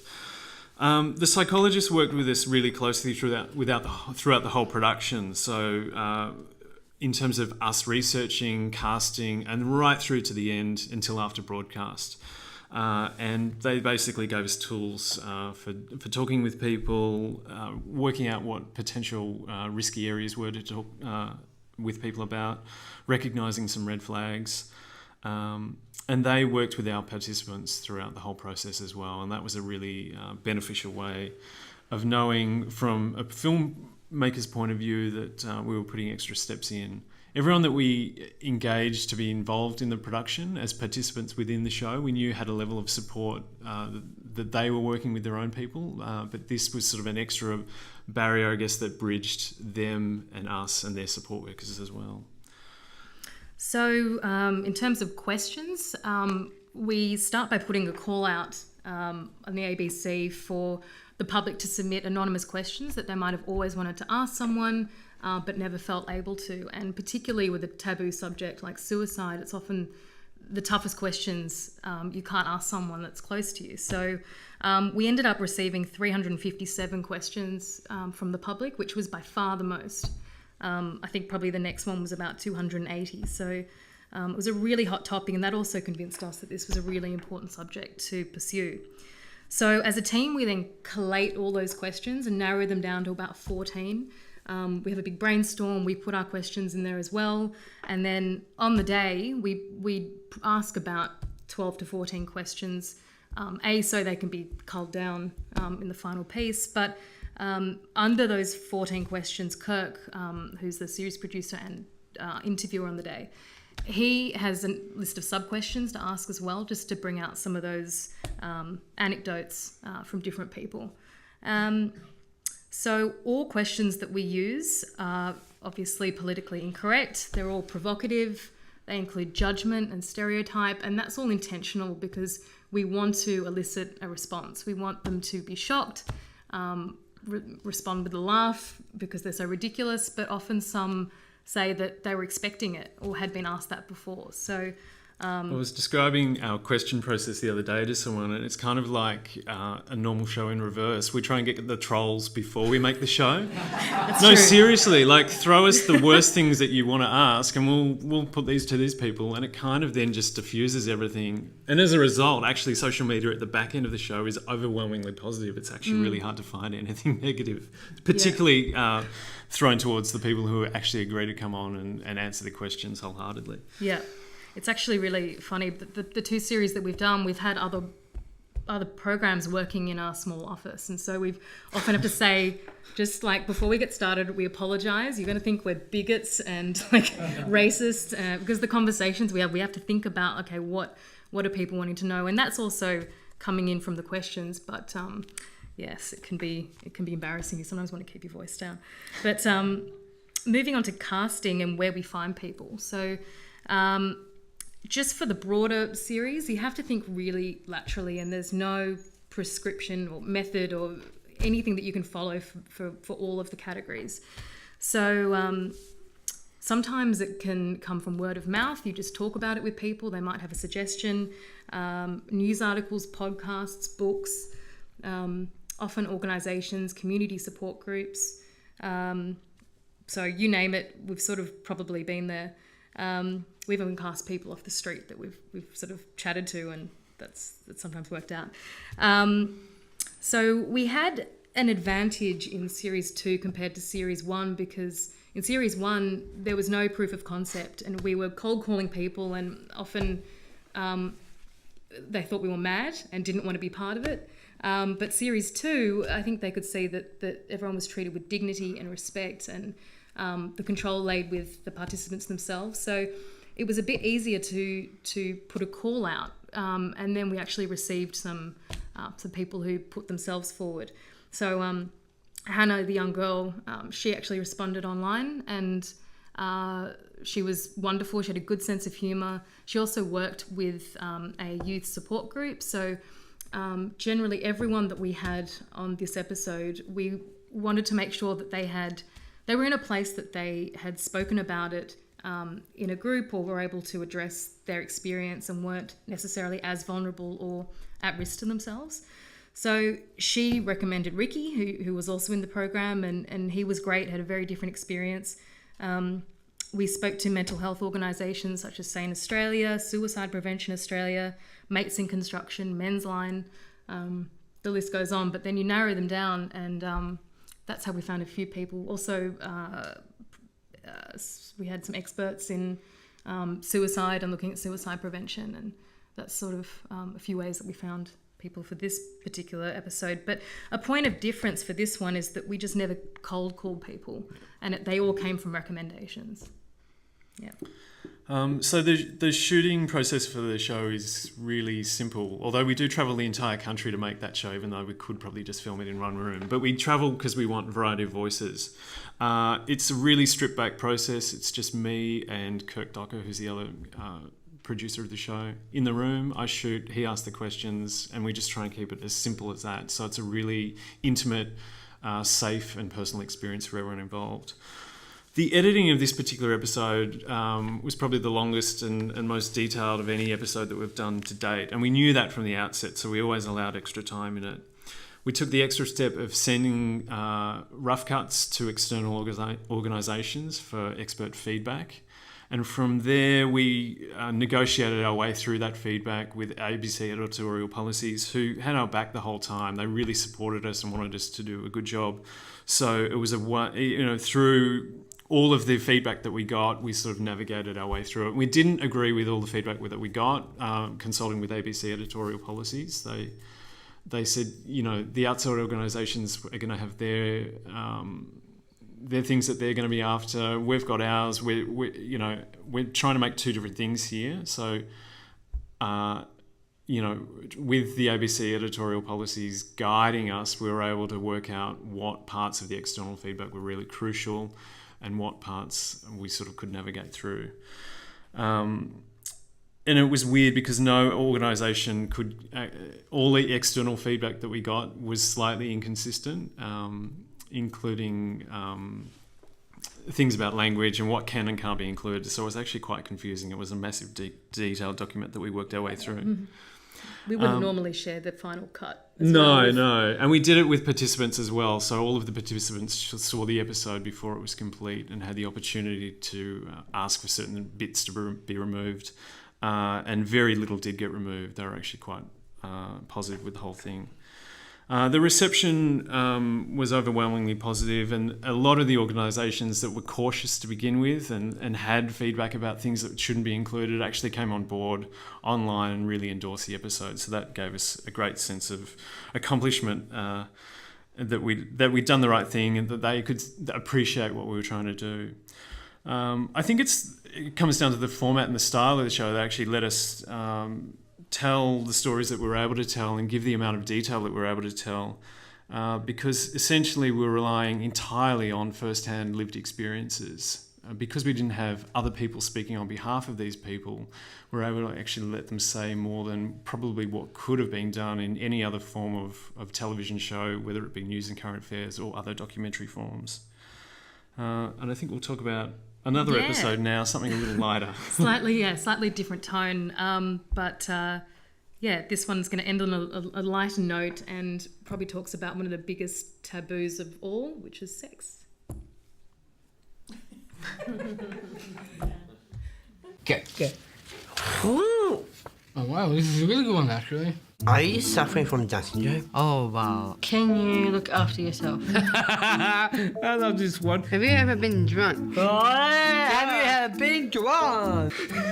Good question. What gets you upset? Wow. There's no wow. Oh, I mean, Yes. well, I love this question. You ready to answer some questions? Far away. Far away. Oh. I love this one. What do you think about sex? What do you think about sex? Yeah. Yeah. I would not rather talk about that on national television, but I don't know. I'm not a big fan of sex. we're not even contemplating that yet. We're kind of career focused, aren't we? Yeah, exactly, yeah. Yeah. I just don't really like, the touchy stuff. Yes, don't know what you can get. If you remember say this, Tracy, you need a condom to avoid getting those normal kind of diseases you can get. Probably a bit gross. Just the boys thing. You have to find the right person first. I may be trained father, could do it, but I would not do it yet. You can't just say yes. I believe that when it happens with the right girl, then it's okay to do it. Female rock star come up to you and say, oh, I don't know you, but I love you. Come to my place and sit with you. I say, yeah, I'd love to, but I'll just go home and wait for a right person for myself. I'll just know myself when I feel like saying, do you want to do it? Yeah, well, I've done that before. Well, the other day was the first time that I had sex. I'm actually a gay person. I'm gay, so I'm with a woman. It was one of my goals to have sex, and I talked to my coordination of supports with House No Steps and said this is what I want to do. He helped me with it. I went to a brothel and had sex in the brothel, so yeah. I once had a threesome, so with two girls. I thought it's going to be just a massage touching feeling, but it was different when I got in there. It was good in some ways. I felt great with it. Having sex, it's common for people with disabilities, especially people who have Down syndrome. For me, I want to have sex, and I really want to have a girlfriend. I'm looking for one. Yeah, I'm looking for one. Yeah. So we wanted to include a question about sex and relationships here because, let's face it, every episode that we make pretty much has a sex question. Also, one of the parents of someone with Down syndrome, we didn't cast, but she became quite a great consultant for us, said that if we were to put a sex question in, it would be absolutely hysterical. They'd all be in stitches, so absolutely do it. So, I mean, also every person, regardless of whether they have a disability, have a right to have sex, and it should be a conversation that they can feel comfortable talking about with family and friends and support groups. So we're really happy that one got in. But broadly speaking about the Down syndrome episode, it was really challenging to know if we should pursue this or not. We'd never seen any 30-minute episode of content made entirely by people with Down syndrome speaking about Down syndrome. So we needed to do quite a lot of research to figure out whether this was an episode that we were able to pursue. Generally, if there was content about Down syndrome, it also featured experts, family, friends, doctors speaking on behalf of people with Down syndrome to talk about that experience. So some of the challenges that we faced this was a really big one for me personally. It was that we could only feature people that had really strong verbal communication skills. And in every episode, we've tried to do a sort of cast of who represents that entire group. What do they look like? Just so we can try and get a pretty good mix and breakdown of those voices. So this was clearly just a section of people with Down syndrome. So the way that we overcame that was to make sure that people we had on the show had really strong comprehension skills and were able to talk about the spectrum. So it was coming from them themselves, and they articulated that incredibly well. So also during the pre-interviews, it was particularly hard to build a trust and rapport with any people with Down syndrome that wasn't in person. So we started off going to a few sort of community groups and theatre groups and spoke to people, and that was wonderful. You sort of immediately see that there's a trust there and you can build the rapport, but it just took a number of conversations for those interstate. So that was an interesting challenge. I had to speak to parents and guardians a lot more, but it all worked out, and in the end, we were having one-on-one conversations. Also, a number of people with Down syndrome have speech impairments, so it was a bit difficult on the phone, but again, we were able to overcome it, and really happy that we pursued it. In terms of casting, we looked for a range of ages, male, female. We always try to have a ethnic mix as well, but we really wanted everyone to have a sense of humour, be open to the questions. We find that humour is a great tool for being able to talk about taboo topics. And I think that everyone here they had a really good time. They all had a good laugh. Also, different relationship statuses was helpful too. We also found people via community support groups, theatre groups. Cool. So the series started as 10-minute episodes for iView, and it's now a fully fleshed out 30-minute primetime TV show. Across the two series, 22 episodes, we've interviewed almost 200 people from all different marginalised and misunderstood groups. We've had people that are 12-year-olds all the way through to 106-year-olds. There's a massive diverse mix of disabilities, socioeconomics, ideologies, politics, sex and gender. But it really comes down to the people. So the people that agree to be on the show, that graciously open their lives so that we, as an audience, can better understand who they are and who as we are as people. And in a world of white noise and debate and politics and judgment, we think their voices are the most welcome voices.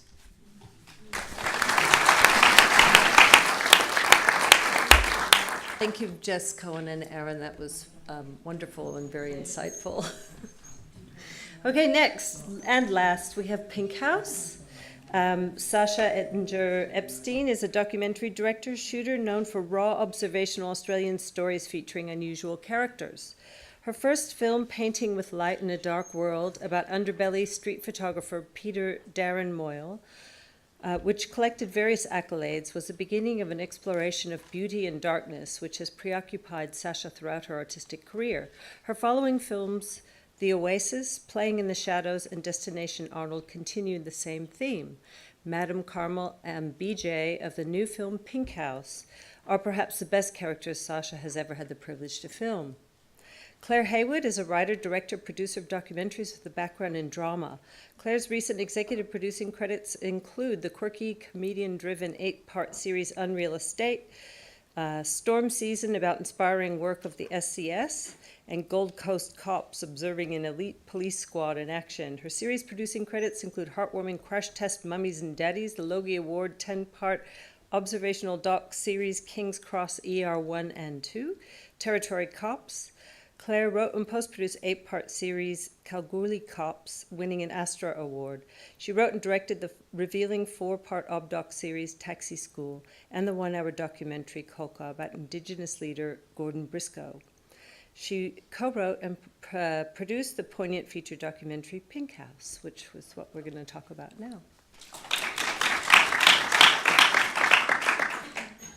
Thanks for having us. I was trying to think whether or not our film really is very taboo, because there's been a lot of films made about sex workers. Pat's here, she made a really great, possibly more risque one than us, not long ago.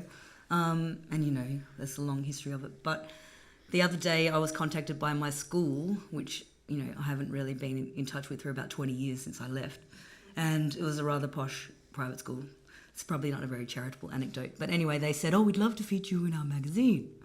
And I said, are you aware of the content of this film? It's sex workers, there's a brothel, and there was a murder. And I didn't hear back for about 2 weeks. And then I received an email saying, thank you so much. We'd love to talk to you about your future work, and I'll add another date. And I thought, wow, I guess maybe potentially it's still taboo. But I guess, if we hang out with like edgy left-wing people all the time, maybe your perception of the world is not as it is in the mainstream. However, so anyway, we're just going to play our trailer and kick it off from there. Thanks.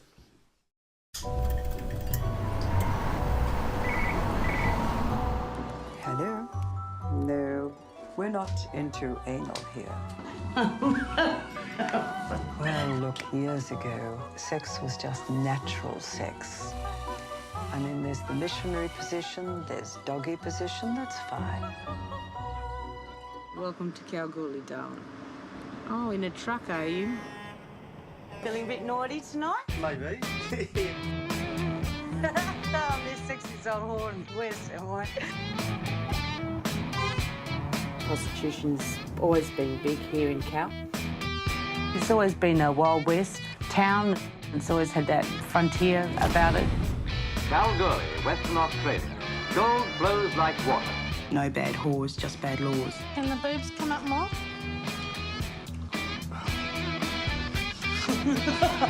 Oh, don't mind me, I'm the village prostitute. Well, look, we're very fond of BJ. There are times when we'd like to put her in a bag and beat her. And one night she said to me, Carmel, I want to get out of this industry. She said, I'm sick of being fucked. She cares for me. She knows I'm a bad girl. I'm from a bad background. You do very well in real estate. I think of this house as like my home. This is where things are right for me. You do not touch any drugs while you're here. No, boss. She can resist everything but temptation. The major crime squad arrived in Kalgoorlie Boulder late yesterday after the discovery of the body on Ware Street. A prostitute who lived in the house denies she's involved in the murder.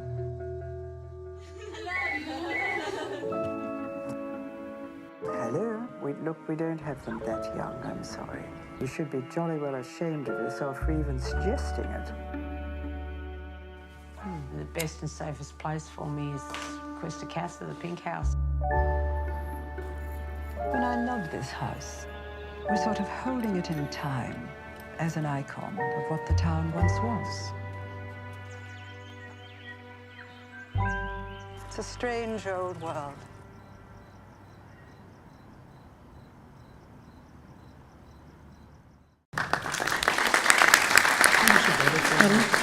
I'll just briefly say how it came about, is that Claire and I were both working on Kalgoorlie Cops, and I got posted out to Kalgoorlie. And I'd heard it was a bit of an outlaw town, but basically it had been pitched to the network as, you know, brothels and bikies and brawls, and when I actually got there wasn't very much crime happening at all. And so I'm trawling around with the police, and there was really jack all happening, and it was a bit frustrating, and we're doing long shifts, and you know, at one point, one of the producers told me, go down to the local pub and punch someone in the face, start something. And, Not me. No, it was an EP. Anyway, we were getting desperate, but I just thought, well, you know, I'm supposed to be representing brothels. I'll stroll down to this weird-looking pink tin shed and, you know, I'll just ask the madam if I can get the police to do a walkthrough so it looks like they're policing the brothel or, you know, some kind of involvement. Anyway, so I rang on the doorbell, and this, you know, very posh, perfectly manicured woman in her, you know, 70s answered the door, and she just had this fabulous accent, and anyway, she just lured me in and just started to regale me with these stories of the glory days of Hay Street and this notorious history that prostitution and sex work in this tiny town, the gold rush, and all of the strange clients that had come through, and the women who were amputees that had made a killing. And anyway, I think I must have emerged about 3 hours later, just completely under the spell of Carmel, the madam, and just thought, what a bizarre, fantastic, you know, phenomenon in this red dirt town in the middle of nowhere. And she had been in tenure for 25 years, and, you know, the story, she loves to tell stories, so, and I love to listen to them. And also BJ, the sex worker, had been present, and she just, you know, Claire had pegged her when she saw the footage as, you know, the hooker with a heart of gold, which is kind of like a TV sort of approach. But she just has this unbelievable charisma, lit up the room. In fact, when we came back with the crew to film the walkthrough, like, the sound recorder just was melted all over her, and it was just wow. I told her she should set up a seduction school because she just has a way with men. So anyway, then I was pretty lonely, and I was out there for a couple of months, and I wasn't very well liked by my colleagues, and the police have a sort of saying like, they're friends with you, and like before 9 o'clock you're a guest, after 9 o'clock you're a witness. So they don't like to hang out with you on the weekend. So I was very lonely. Anyway, I started coming down to the Pink House and spending a bit of time because I didn't have any female friends. And I just became friends with BJ, and I loved to hear Carmel's stories, and we ate pizza out the back, and they very much took me under the wing. And then it started to occur to me, being the doco lover that I am, that this would make a fabulous, weird, sort of Grey Gardens-esque type film of two eccentric women living in a pink tin shed in the desert. And anyway, I came back to Kalgoorlie for another project that I'd pitched about a murder of some Gold Squad detectives a year later, and then I kept keeping in touch, and then I thought, I've got to put it to these people, like, just let us hang around. And then after they'd sort of formulated the concept, then Claire and I got together, and she seemed the obvious person because she knew Kalgoorlie. She loved, the Pink House. She loved Carmel, and she'd seen the footage, and she started talking about other concepts like containment, which was an unwritten policy that had existed for policing sex work because it's completely illegal in WA to even run a brothel. Yet this brothel is on the same street as the police station, about 50 metres away, and it's been running since 1904. So there was all sorts of interesting layers of the politics and the policing, and it sort of evolved like that. And I mean, I'll just jump in and say, it did feel like a taboo thing in the sense that prostitution, I think, and brothels make people feel very uncomfortable because they're not sure where they stand in their own kind of morality or their own ethical position in relationship to it. And that was really, really interesting to me. And then also the other thing that really interested me was the whole thing about there are times, is it empowering, was it exploitative? Containment, this incredible policy that was this unwritten law, had all these little caveats in it that it only occurred in Hay Street for a start, where you could contain prostitution to the one street, but only women could run brothels. Men weren't allowed to run brothels. So women were. It was being criticised for being a kind of apartheid system where the women were separated from the townspeople, and this was like back from the 60s onwards, wasn't it, Sasha? Or perhaps even earlier than that. But ultimately, when we spoke to Simone, or BJ as her sex worker name is, about it, was that she was always saying how protected she felt under that system. And so it was a really interesting contradiction in there, and a whole lot of layers that it wasn't a simple thing at all. And that's when that was what really interested me about the bigger picture themes of the story. But when we first went into it, just to segue to the first clip, we had always talked about, apart from pulling all those other themes in, we'd always talked about it being a Grey Gardens. And so it has been through a lot of different permutations where it expanded out from being, it was always character driven, but it really encompassed a lot of broader themes.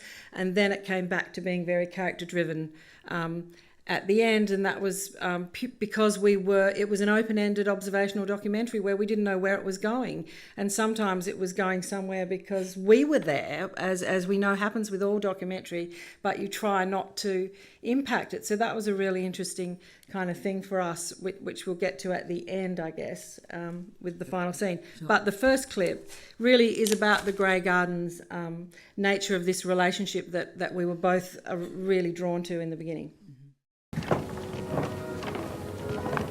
This is a marvellous little house. We're the only part of old Kalgoorlie left in Hay Street. Get down, Fifi. We were built in 1904. And I always say to people, when you come in here, you step into the past. The floors that you walk on, the miners have walked on for over 100 years.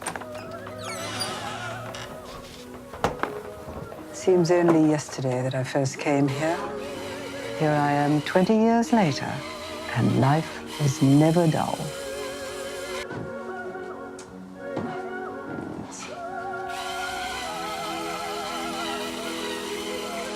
Metal detector, I imagine some of the blokes would like that.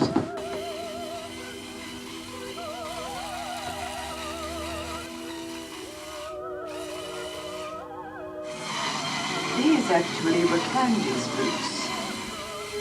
We had some wonderful domination ladies. One of them used to lead her client out stark naked with a chain round his penis. She'd be saying, "Come on, faster, faster." And he'd say, "Certainly, mistress," you know. There's someone for everyone, you see. So I'm just trying to think of the challenges. You know, it's a very small town, so people know other people's business. You know, and a lot of it was standing on the street. You know, I knew all the police, so suddenly I'm standing on the street with, you know, filming the Pink House, and there was, you know, we were constantly going in and out of the Pink House. So, you know, there was quite a lot of visibility of what we were doing. But, you know, I mean, it is, I'm not sure if it's mythical, but there is a sort of vibe that it's okay to be a sex worker in Kalgoorlie because it's just part of the fabric of the town. So whether or not people thought we were sex workers, or I don't know, but, you know, I've just frequently had the camera, and when if a client did come in, which was very rare because not much sex happened in the brothel, I just chucked the jumper over my camera, and people, you know, I would be kind of flattered if they were like, "Oh, is that girl available?" Because it was pretty much only someone that was working there at the time, and they, I guess, maybe wanted a change of flavour. But yeah, so, and then, you know, one of the big nights that they actually did have some clientele, of course, I flew out the next morning and they were all at the airport. And I was like, "I know where you were last night," but they knew where I was too, so, you know, I don't know. We did, you know, do some illicit style filming and blur people's faces, so whether that's ethical or not, I don't know. I mean, I hung down the end of the corridor with a long lens and was just desperate to get some people coming through the door because there's just no business, which is, you know, partly what the film is about, you know, the changing nature of the sex industry through technology and different social conditions, and just, you know, the town turning into a family town and all of the different dynamics that were changing around these two women clinging to the past. And, you know, there was a few other moments, like the sound designer, Simon Hicks, had told me, record every single, you know, the atmos of every room. So I had put some radio mics in one of the rooms, and then a client actually came in and they had gone into the room with the radio mics recording on the bed. So I had to sort of subtly knock and remove the radio mics that would have been a great sound recording. He would have loved it, but I felt that might be slightly, yeah. The thing was, we weren't really interested in filming. It was about the fact there was no business there, and these two women were clinging to each other. It was about that relationship between the two women, and that the madam had become a surrogate mother figure for BJ, and when we found out about her backstory, which leaked out a bit, it wasn't like all immediate. It came out over that long period of time and in different ways.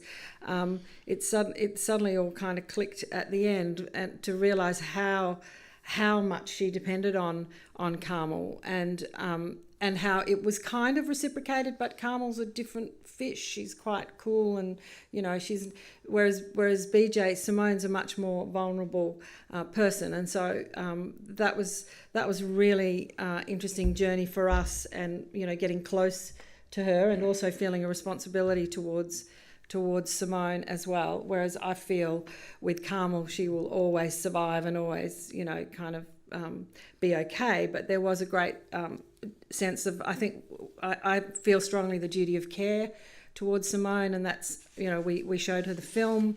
When it was finished, we flew her over from Perth and we put her in a very safe environment to watch it with a few people on the crew, some people she had met who'd come out to Kalgoorlie, but just to make her feel safe and let her see it and find out what she felt about it, because the film is quite exposing about her, and she wanted to share that story, but you always have to question why does she want to share that story, and your relationship as a filmmaker to the subjects that you're filming. With Carmel, I always felt she was protecting her business, she's a wonderful character, but I didn't feel that she was, in light of a lot of what we've seen tonight, a raw and vulnerable character so much as Simone was. But Simone was incredible. She came out for the film festival screening and was incredibly courageous, just standing there, taking questions at the end, and really, Pat, you saw her, blew me away, holding her own, in really disarmingly honest answers from people who were coming from all different places in asking those questions. But I was just really moved by how privileged I felt to be able to tell her story with Sascha. So, yeah. And she's never, like, that's kind of a stupid thing, but never saw her as a sex worker. I know she is, but she had been a friend to me, and I kind of, maybe that's just trying to block off, compartmentalize, what in your mind to make things right. Or, like Carmel wouldn't face the morality of her business either. Whether there were ethical dilemmas. I asked her in every single way I could think of, do you have a problem with running a brothel? And she just had no moral dilemma whatsoever, or that she would delve into. But I had always seen Simone just as a friend and someone, she had so many great stories as well. And she had always said to me 1 billion times, I'm not ashamed of myself. I'm not ashamed of what I've done, where I've been. So I kind of took that on face value as well, maybe potentially too much, and not seeing her vulnerability as much, except until when she had become admired in this very unforeseen event of a diabolical murder, which I originally, when she rang me from WA, I just thought she might be delusional that she was involved in it. So we were fortunate enough to film a young sex worker in a scene with BJ, and it's really fascinating, I think, to see where they were coming from completely different angles in terms of prostitution. Yeah. There's a girl for every occasion. That's the way it works. Yeah. Oh, darling, I'm so wrapped to hear. Carmel would be over the moon. Anything that's happening that you're worried about, you let me know. Do you house check the clients? Yeah. Just, like you would. You know what I mean? Just do a bit of just make sure they're okay. Yeah. We'll check for warts and that. Yeah. Bit of warts getting around. Do you do extras at all? Yeah, what kind ones. Your girlfriend experience type things. I've got my bondage kit. Right, okay. Yeah. Yep, okay. Yeah. What's the usual pricing for extras over this way? 50 to 100, mate. All right. I do charge an extra 150, 200 for Greek. I'll do that for $1,000. Yep. Whatever you want, try. If that doesn't work, bring it down. It was just, I found it really fascinating that when Julia came, because she was talking about, backpacking around India and just getting in there, make the money, and she's very matter of fact. And it was a completely different life for her and her whole attitude towards prostitution compared to Simone's. So Simone was prostituted out when she was 15, and so that was really, I thought, a fascinating contrast. And something we just observed, no judgments, just saying, look at this situation, I guess. That probably was one of the most interesting, intellectual challenges is, I spoke to some sex worker advocates, and they're very militant about, we choose this job, we enjoy it, we make good money, and it's a legitimate job and it's a professional industry. And then, on the other hand, there's people lobbying to save women from sex work, and so it's a very broad spectrum of experience. I mean, I was just fascinated by all the different experiences of sex work. For example, Julia, she was so Gen Y. She's like, saving money, I'm going parahawking in Tibet. I'm going to trek to base camp at and I just thought at Mount Everest, and I just went, that's phenomenal. Like, she just wants to make a lot of cash, and she didn't have. She's making more money than me, and she was travelling and having a ball, and it didn't bother her. So I don't know. There's so many different experiences rather than just, imagining sex workers as a victim, which I hadn't before that. But I think it is quite a common misconception. Should we just? So I guess one of the things that happened that we were quite surprised about was BJ getting involved in a murder, and this happened when she left the house. There was it was very important for her to be protected in the house, and that was one of the themes. And when she went away from the house, she suddenly found herself in this shocking situation. Totally surprised us. Suddenly we were dealing with sub judice issues because there was a trial coming up. Fortunately, I had a lot of experience with cops and sub judice and legaling shows, so we just really had to move away from it, really. We just kind of backed right off on the whole thing, because even thinking at a certain point, we had the discussion of like, how's that going to work out? We don't know. It was a really big question mark over the whole thing. And then she went through the trial, and more time passed, and we were able to then use do some of the footage from that, and I think it suddenly made a really, really interesting story. But again, we had to make the decision about, there's a murder story in there, and you can make a tabloid film, or you can continue to focus on the relationship between the two women, and that was the most important thing for us. So we decided to just show the murder from the point of view of how it impacted that central relationship, and it was really about the protection that the house offered for BJ or not. I really can't comment on the case, but someone was tortured and killed and chopped up, as far as I know, and put into a wheelie bin. And she'd come home from wherever she was and discovered all this happening. She wanted to come back here, and I said, no, you can never come back here. When you swim with sharks, you have to expect to be eaten.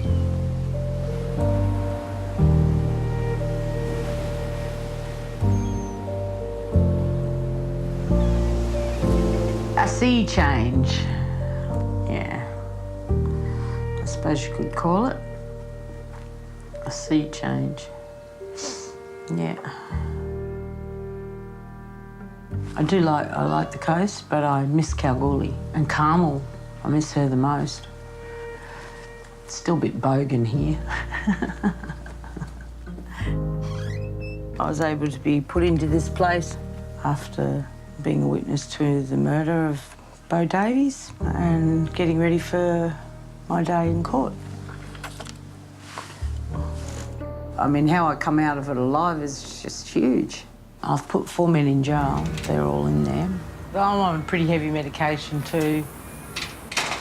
I have a lot of nightmares about, people losing limbs and bits and pieces and blood and all that sort of stuff. And smells ignite me too. Smell of blood and the smell of urine. It sets me off sometimes too.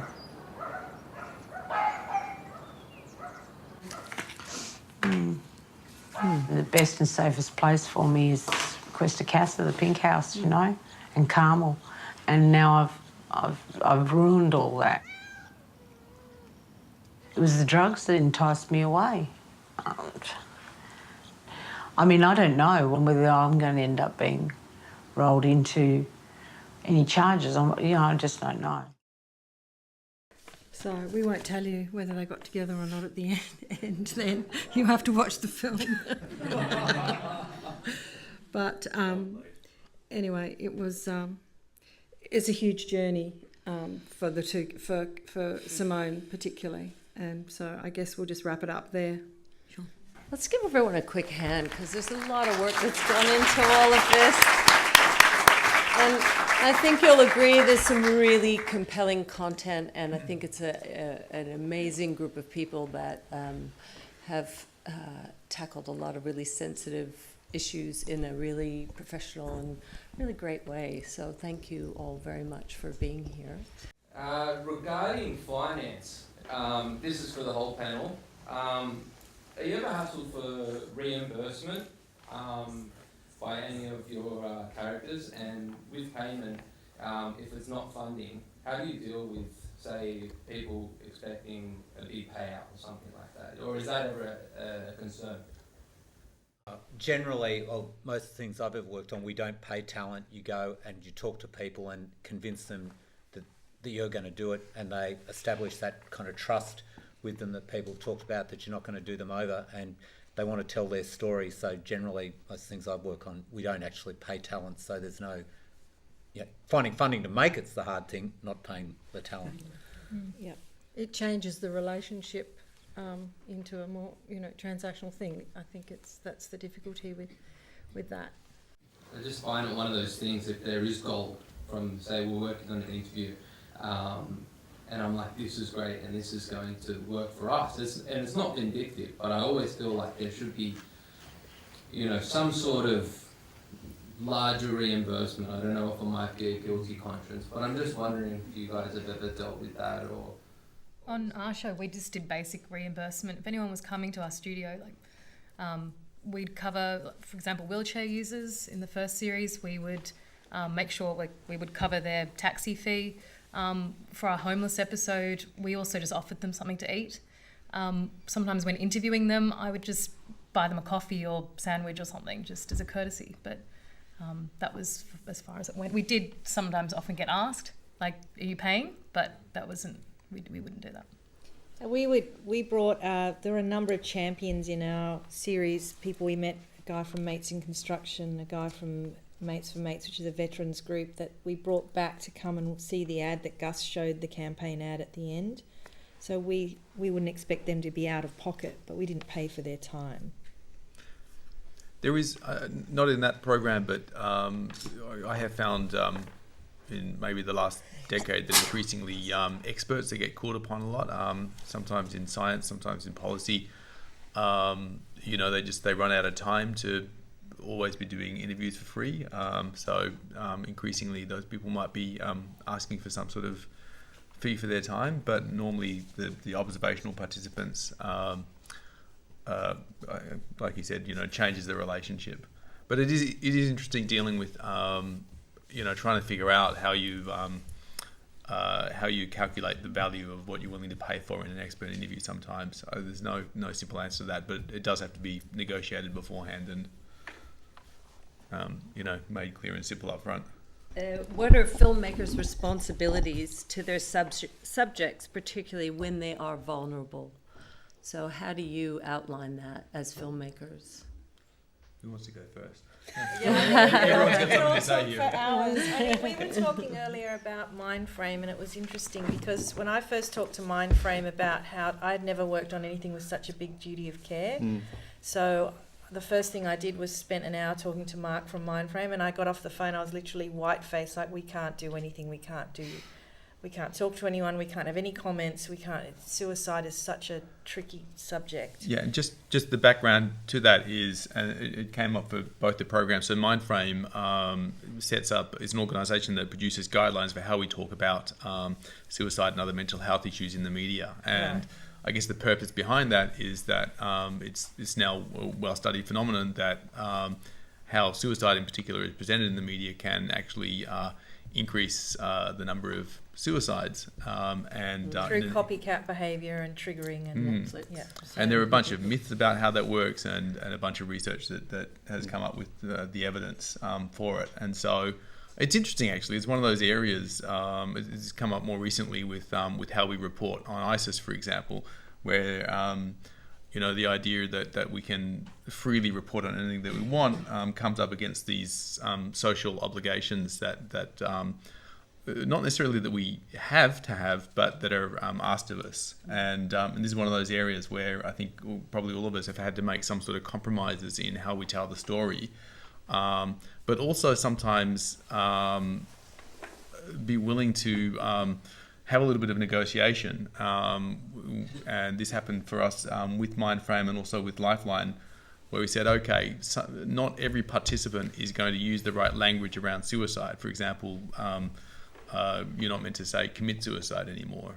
You're meant to say suicided or some other language. But if a participant in a fantastic observational moment uses that language, you don't want to have to take it out of the program. And so the discussion that we had before we filmed anything with, I think it was with Lifeline originally, was can we look at the balance of the whole program and the benefit that it does and the value of those moments and just be mindful that we will be reducing the number of times that someone uses this language, this dangerous language. And they were very happy with that, and I think they saw, as well as Mindframe saw, the finished program before it. Yeah, and I think the duty of care, we were very careful. We followed up with everybody, as I'm sure everyone on this panel has, but also the duty of care to our crew.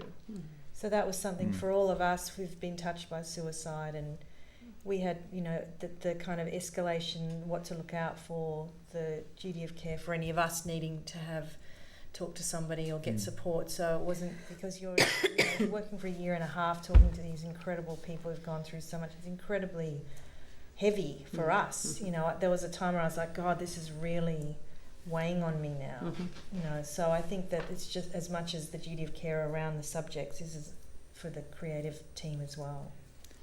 I think it's surprising how, I mean, I think, you know, maybe people starting out don't realise how long that duty of care needs to go on for. It's quite extended, and I think, you know, not leaving people high and dry. Even back when I did taxi school in 2006, I still, you know, felt there was a long time after that where it's almost like cutting the umbilical cord to say you're going to be okay. We had a guy there who had lost a child when we were filming that, and I think that you know, you feel that acutely because you did that with the Oasis. You had people. Sascha had people calling her when she made a film about homeless people, and keeping that relationship going. In fact, when she started on Kalgoorlie Cop, she was still taking phone calls, and I still do. Yeah, I'm always into. I don't think there's any exit strategy from when you've made a film with people. They're your posse, so you better pick wisely. So I think that's probably something that I feel strongly about to put out there anyway. And I guess I'd say that duty of care starts even at the research stage when you're deciding who you're going to have on. It's during the filming. It's after the filming when you're editing. You're making ethical decisions all the time, and making sure that people have actually got informed consent for knowing what they're going to be in for when you put them on TV. Or put them on screen, because suddenly they're going to get a whole lot of public interest. You don't know if trolls are going to go after them. Are they going to be able to cope with it? Letting people know exactly, you know, what they're in for. I think that informed consent is a really important thing, and also I guess their trust in you that you are going to tell their story.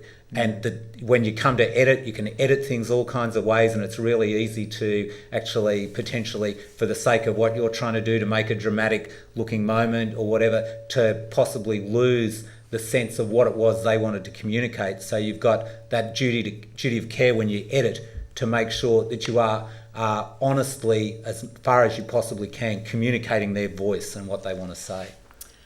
Well, I wanted to say thank you very much. We have to wrap it up, I'm afraid.